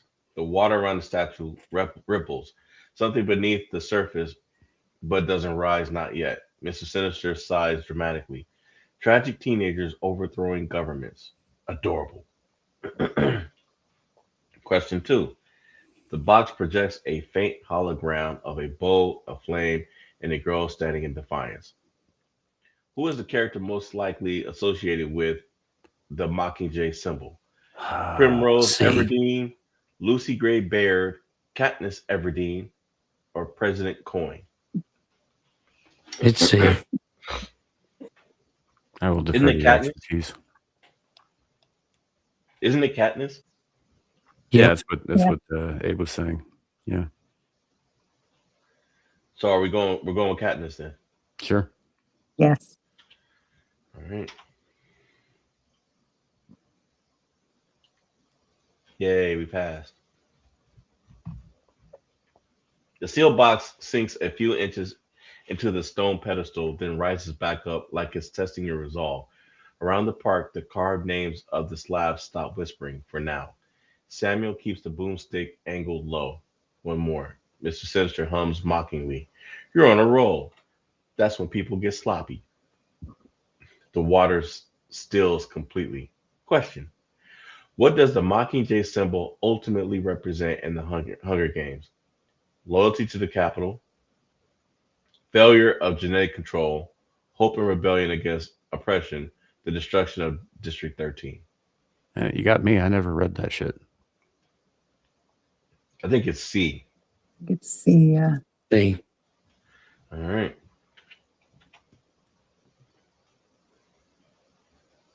Did you say We got BA? it. Hmm? We got it. The Mockingjay pen. Yay! Huzzah. All right, the metal box springs open. Inside the chest, inside rests a black and gold Mockingjay pen, warm to the touch, pulsing faintly like a heartbeat. Mr. Sinister snarls through the speakers. Hope, rebellion, ugh, you people are exhausting. Artifact effect. When carried by the team, players gain +1 resistance to fear, charm, and despair effects. Once per hunt phase, the team may negate one morale breaking event. The pen must be delivered to Mr. Sinister's office to count towards escape. World update. 2 of 3 rare artifacts collected. Mr. Sinister's office remains hidden. Kohai's respawn timer accelerates. Aaron Laura marks the team again from afar. Aaron Karen pins it to her jacket. Symbolism matters. Damn right. Nice. A ripple passes through the swamp water. Something large shifts, then sinks back down. Next move options. Search for the final rare artifact, the 7-star Dragon Ball or Charlie figurine. Charlie, for those of you who don't know, is Amira's cat, the one that she thought it would be a good idea to shave, who then promptly destroyed her Picasso and her heated floor after she shaved it. And Shaved she, cat. oh yeah, she shaved her cat. That'd be good. She Yeah, it's thought like that he 3 or would, 4 years ago. Yeah. yeah, she thought that he would feel better That's if he awesome. shaved. He did not respond well, and he let her know in a very expensive manner.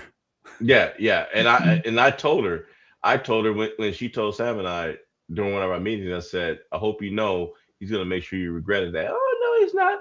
The next day, Larry, this MF cat did. Oh, But well, it wasn't even that. Like she'd talked to us like days before that, and she was just like, "Yeah, I think he needs a shave." I was like, and we were both like, "Don't shave your cat. That's a bad idea. Don't do yeah, it. Yeah. He's not going to respond well." yeah. Cats don't need to be shaved. And she was like, "Well, I'm gonna shave him anyway." And I was like, Amira, if you do that, that cat's going to kill you. If he can't do that, he's gonna make sure that you regret it. Oh no, he's not. Well, maybe you're right. Okay, I'll leave it alone. But I Next get day. it though. all cats are bastards. Why give them reasons to be? Right. I get it. I used to have a rag doll, so I understand, but I couldn't shave her because she was a rag doll. Like she looked beautiful, Mhm. fur everywhere. Yeah. Just treat your cats right, people. Then they won't be bastards. Yeah. Or give them to people who are fools enough to think they're not. Yeah, go fuck yourself. It's the same. Sam's just mad because cats like him. That's so fucking annoying.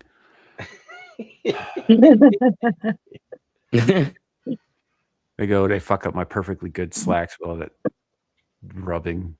Oh yeah. Well, they were marking you as property. Yeah. And here's the thing. Like, if I punt the son of a bitch through the window, suddenly I'm the bad guy. Well, you are. Yeah, you would be. Cat. I'm just saying, lesson learned for that cat. That's all I'm saying. I mean, if they're rubbing on your slacks, I get it. That's understandable. Why It's do a these line. children want feeding? Throw them in a workhouse. They're not my kids, Abe. Yes, they are. Yes, they are. Well, in any event, let's see. So, should we look for the final artifact, return to a safe area, and secure the artifacts we have? Hunt Aaron Laura before she strikes. Force a cursed item trial to gain power fast. I mean, the items we have already are helping and not hurting. So, But a 7-star Dragon Ball, though? yeah, it's just a Dragon Ball with the 7-star on it. I don't know what that means. It's from Dragon Ball Z. Well, I got that much. I don't know what the significance How of the dare 7 you. star Dragon Ball is. Because if you get all the Dragon Balls from 1 to 7, you can make a wish. Right, but do they do anything on their own? No, Then that's useless. well, not in Yeah, Sinister. but they do look pretty fucking good, though. Yeah, they are pretty cool looking. But they're an artifact, and we need to get it. So we can return to a safe area,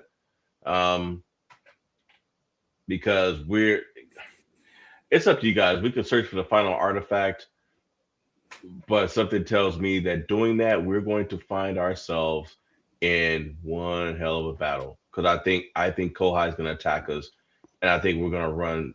I think Aaron Laura is going to attack us from out of nowhere, and I think we're going to run right into Kohai. Because I think Sinister is going to put Kohai in our path. I think we should go boomstick Aaron Laura there. It hurts to hear that, but Not Aaron Karen. I didn't say Aaron Karen. I said Aaron Laura. I know still my Well, here's the thing, though. Here's the thing we have to remember, though. Aaron Laura and Kohai don't like each other. And the only reason why they didn't get into a fight is because we didn't choose that option. Yeah, but like, so if we use the boomstick, that's going to draw Kohai's attention, correct? Yeah, but if you use it on Aaron Laura and you take her out, the enemy of my enemy is my friend. What if we just use it on her ankle? right, you want to draw them both out to the same place? Kind of, yeah. Yeah. Then let them rip each other apart. Oh, All right. yeah. I got fucking chills, and I can't tell if they're good chills or bad chills. Hey, what say you? I think we should go for the final artifact. Okay. Now, getting the artifacts is a win condition, right? Yeah, it is. Well, And I mean, because here's the thing: if she's gonna come after, she's gonna come anyway, and we don't know where she is, so we're gonna be walking around looking lost and getting attacked by who knows what while we're looking for Aaron. Yeah. And the longer we take, that gives Kohai time to completely reassemble. So and now we got both of them after us, and we don't have the final artifact. Right, but the artifacts themselves are like, so we need to get those, and then we need to deliver them to the office, and that's the win condition. Right. Okay. Yeah. So What is a Charlie figurine, like a winning tiger blood thing? No, it's a figurine. It's a figurine of Charlie, which fits because that's what Charlie destroyed after Amira shaved him. yeah, it only works if you throw it down onto the marble tiles of a really nice bathroom. Oh, that is the cat. Okay, that is the shaved cat. Of course. Although it wouldn't surprise me if Amira named that cat after Charlie Sheen. Or Charlie Chaplin. I got tired blood. Mm-hmm. He got tabby blood. He got tabby By blood. winning. Tabby blood. All right, so what are we doing? You guys convinced me. I'm gonna agree with Abe. Number one. All right. I was going with Abe anyway. BTK, you need to let Chit go. Chit's dead. she sold him off to make some Uggs. She probably sold Chut to get those rabbits that she promptly cooked. And she claims that there's still one left, but she won't tell us what happened to the other one. I'm pretty sure they're mittens, dude. Yeah. Mm-hmm. There's a vampire movie that came out. It's an independent film with I think it's Sean Patrick Flannery, and it's called Insatiable. It's a vampire movie, and he had captured a vampire, and he was feeding her rabbits. Anyway, so Ariel. So Mr. Sinister's voice slithers in, equal parts amused and annoyed. 2 out of 3, statistically impressive, narratively inconvenient. The map burns in Samuel's hands. One location ignites brighter than the rest, pulsating like a living thing. The final artifact location revealed: the Shrine of the Stray, a half collapsed lighthouse temple on the northern cliffs of the mall, built from mismatched stone, covered in claw marks and scratch posts. Wind howls through it like a mourning animal. Painted above the entrance in childish handwriting, he always comes back. A small symbol is carved beneath it, a paw print. Aaron Karen freezes. Oh no, this is an emotional trap. Mr. Sinister laughs. Correct, my favorite kind. Symbolism matters. Yeah. Possible final artifact. The shrine resonates with warm domestic energy, wildly out of place on the mall. Inside is likely one of the following: the 7-star Dragon Ball, powerful, volatile, or a figurine of Amira's cat, Charlie, sentimental, protective. Which one it is will be determined after the trial begins. Threat escalation. Final search. Kohai the demon memer has fully reformed. Aaron Laura is actively stalking and will strike during or after the trial. Environmental dangers. Sheer drops, high wind, collapsing floors. Samuel chambers the boomstick. Lawrence checks ammo. Abe tightens his grip on the pistol. Devil cracks his neck. One of us, we're gonna have to do a. We're gonna have to be Devil. Aaron Karen adjusts the Mockingjay pin. Final Symbolism trivia matters. initiated. The shrine door slams shut behind you. Candles ignite on their own. A stone pedestal rises from the floor. Mr. Sinister announces 3 questions, 1 artifact. Fail, and something protective decides you're a threat. Okay. Question 1. In popular fiction, what does a Dragon Ball traditionally grant when all are collected? Immortality, unlimited wealth, a single wish, world domination. It is C. C. I mean, in theory, it would be all of those things. Yeah, but it's Yeah, C. if you wanted, but it is C. Yeah, it's C. E.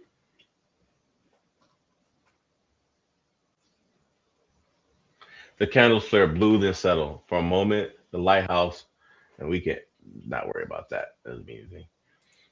The candles flare blue, then settle.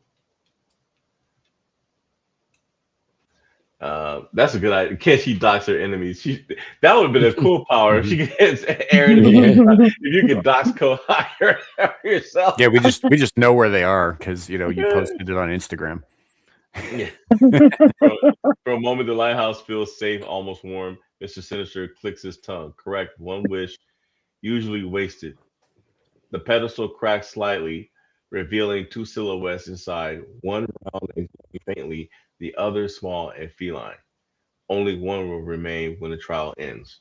Okay. Wind howls through broken stone. Question: what color is the 7-star Dragon Ball? Blue, C. red, orange, or gold? They're all orange. Yeah. A lot of the answers seem to be C as well.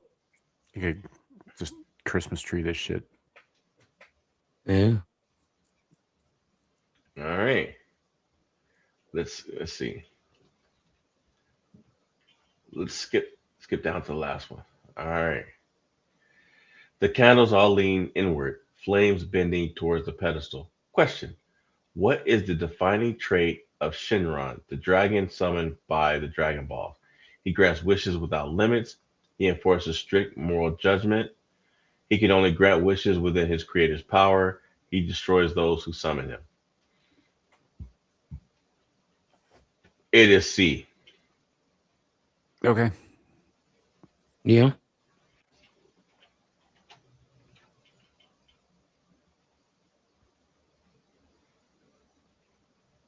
Fair enough. Oh, yeah. We got it. Smooth, heavy, orange glass with a single red star embedded deep within. Speakers, 3 artifacts. You've officially become a problem. Artifact effect, passive. When carried, the team gains +1 luck on all critical rolls.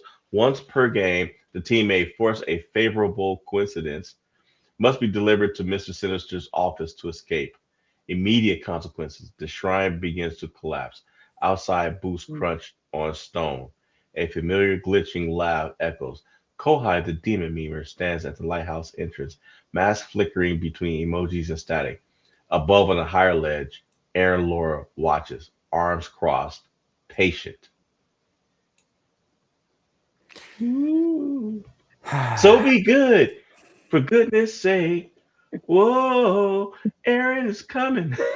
Kohai is coming. Go down. All right, so we got the Mockingjay pen, we got the Dragon Ball, we got Charlie. Not require alternate artifact. That's fine. Mr. Sinister's office now revealed the map burns one final mark into itself. The admin tower, a black spire at the center of the mall. Final choice: pre-escape. Run to the to the admin tower immediately. Confront Kohai here and finish it. Try to bargain or distract Aaron Laura, or split up to draw the hunters away. This is the last stretch. I mean, look, we don't want to get bogged down in like a protracted conflict that could go south any second, right? Mm-hmm. We could run for it. We have luck, and Aaron's got some powers, and we've got stuff we can do. We can afford to run for it. That's what I'm kind of thinking is like, I mean, it's the home stretch. Like the only way out is through, right? So if we end up fighting, we end up fighting, but there's no reason to risk shit getting bad if we can avoid it. So I say run for it. Yeah. All right. What do you say, Aaron? Yeah, we could look. Okay, let's run for safety because I don't know. This doesn't leave any options to get Kohai and the other Aaron Laura I mean, I could type something in. face to face. I could force them to fight, but I don't know what the game is going to do to us as a result. That's the thing. Well, Yeah, okay. 3 of the options are basically guaranteed confrontations, whereas Or we could go with Ariel's option 5. Drop Ariel in the game with a strap on and say, yeah, that could work. "You're doing this like." Yeah. I could put the option 5, put Ariel Ballet in, put a strap on her, and throw her. She was in my chat on my stream on Wednesday, and we established then that Ariel doesn't believe in revenge porn. She believes in porn as revenge.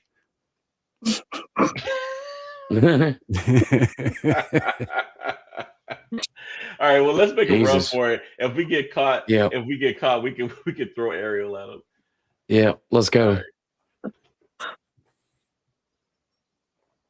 right, choice locked in. Let's roll. The hallway lights flicker as Samuel steps forward. One glowing eye narrowing. This thing, it turns you back into your form from my other game again. It's done it again. Yeah. Hold on.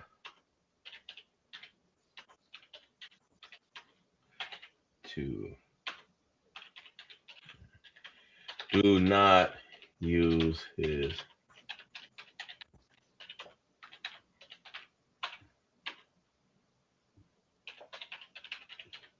I wasn't supposed to do that. Yes, we. Good grief. Okay. I'm holding on, folks. I'm trying real hard not to turn into a goated eldritch horror and just fucking end the game. Yeah. All right. So here's our next options. Sam, you can pick the lock quietly and slip the team inside the admin tower. Use Aaron Karen's cross to try and ward the entrance before entering. Abe kicks the door open and the team goes loud. Lawrence goes full force, ripping the door open and leading the charge. Sam, yeah, you got your boomstick. If you pick it and we, I don't know. I don't think making a lot of noise is a good idea. And I don't think Sinister would like us just kicking his door in and causing damage. I don't know. I'm less concerned with what he likes and more concerned with not getting shanked in the back. So quieter is better. Hey, Yeah. okay.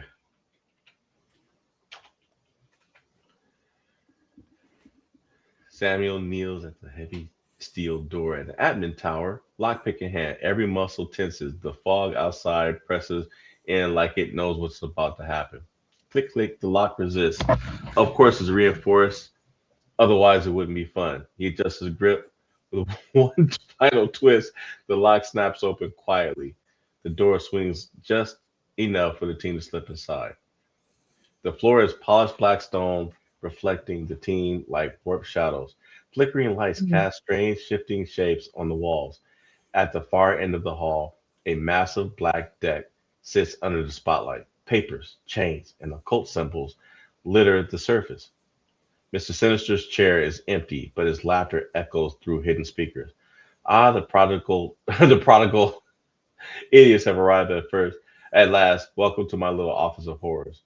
The room hums with tension. Somewhere above, Kohai's laughter reverberates off the walls.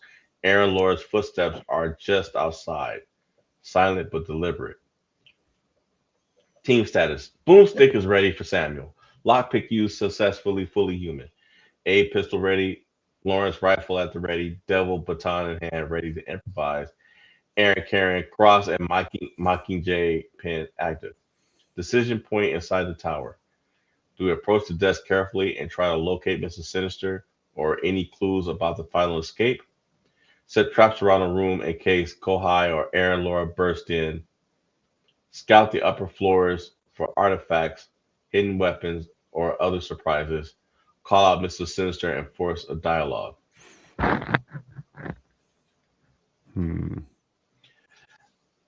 If we choose to set up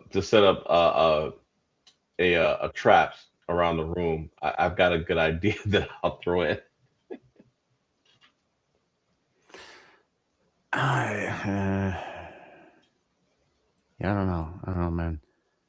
I don't think if this is in fact the desk we're supposed to, because it is a tower, right? Like, Yeah. why would the main bad guy have his office on the ground floor of a evil tower?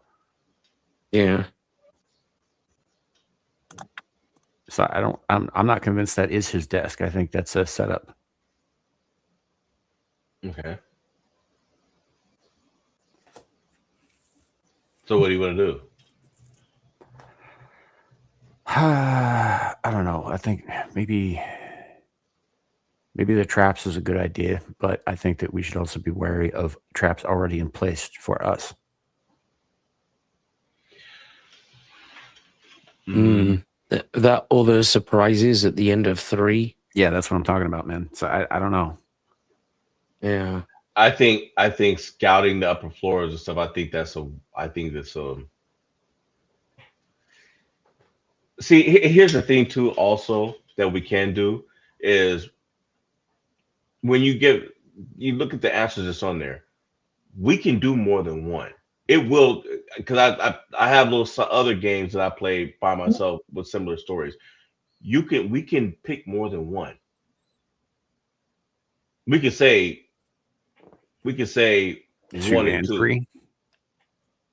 Well, I think we should approach the desk carefully and try to locate Sinister or any clues about the final escape. I don't know. I think setting traps around that room. I think that's smart because Kohai and Aaron Laura are definitely coming. We're basically boxed in for the most part. Too bad we can't turn around and close and lock the door behind us.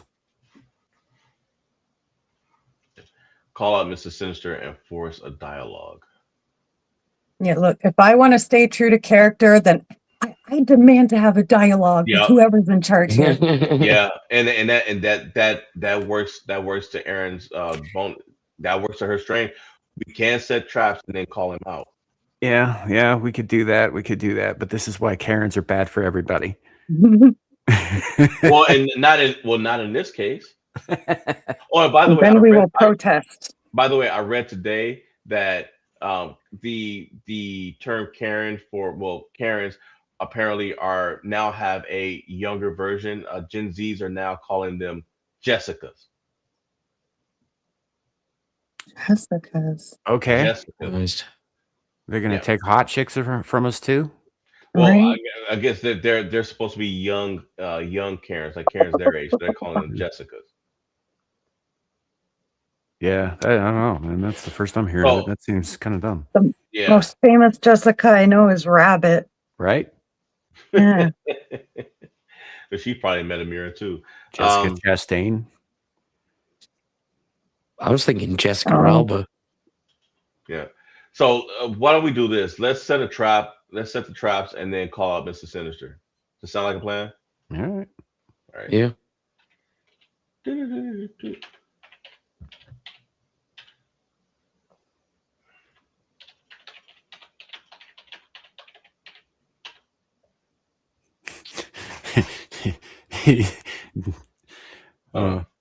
One and then four, because if we just start talking shit while we're setting traps. Set traps around the room, including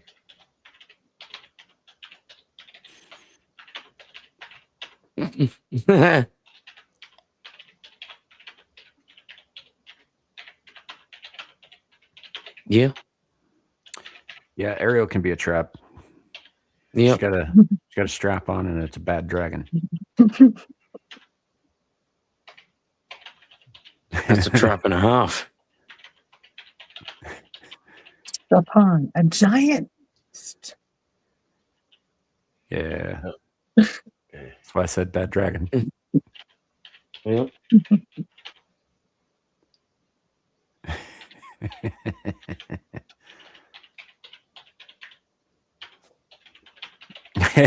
yeah, he is.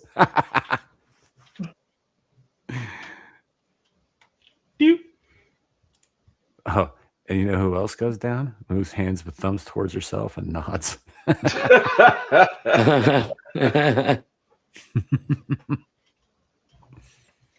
All right. Quick boundary check that we roll straight back into the horror. I can't include sexualized violence or explicit sexual devices like the specific item, but I can keep the intent, the humor, and the brutality by swapping it with a non-sexual, absurdly humiliating monster control trap using aerial ballet. Send payoff, zero line crossing, deal cool. Okay. I feel robbed. Damn it. Yeah. Okay, let's see. Family Sit traps friendly edition. Let's see. Call out Mr. Sinister and force a dialogue. All right. Sam moves in fast. Human hands steady despite the sweat. The team fans out. Trap network. So I guess here's all we put on here: pressure plate, stun sigils, trip wires, salt and iron, disposal mines, emergency kill light, aerial balance contribution. She installs a giant mechanized crowd control ram. Wait, so Yeah. it's a dildozer. Yeah. Yeah. Basically. A dildozer. That's even better. Looks ridiculous. Hits like a wrecking ball. Designed to slam, pin, and repeatedly body check anything humanoid that enters at speed. Hell yeah. Pound them to death. Coated in straight pound town. Coated in concentrated resin plus cold iron studs. Purpose built for co-high aerial ballet. It's not lethal mostly, but it will ruin their dignity. The device hums. It hums prime. So it's a vibrator. It's a vibrator. It's better and better. Idiocracy, Forcing the anybody? dialogue.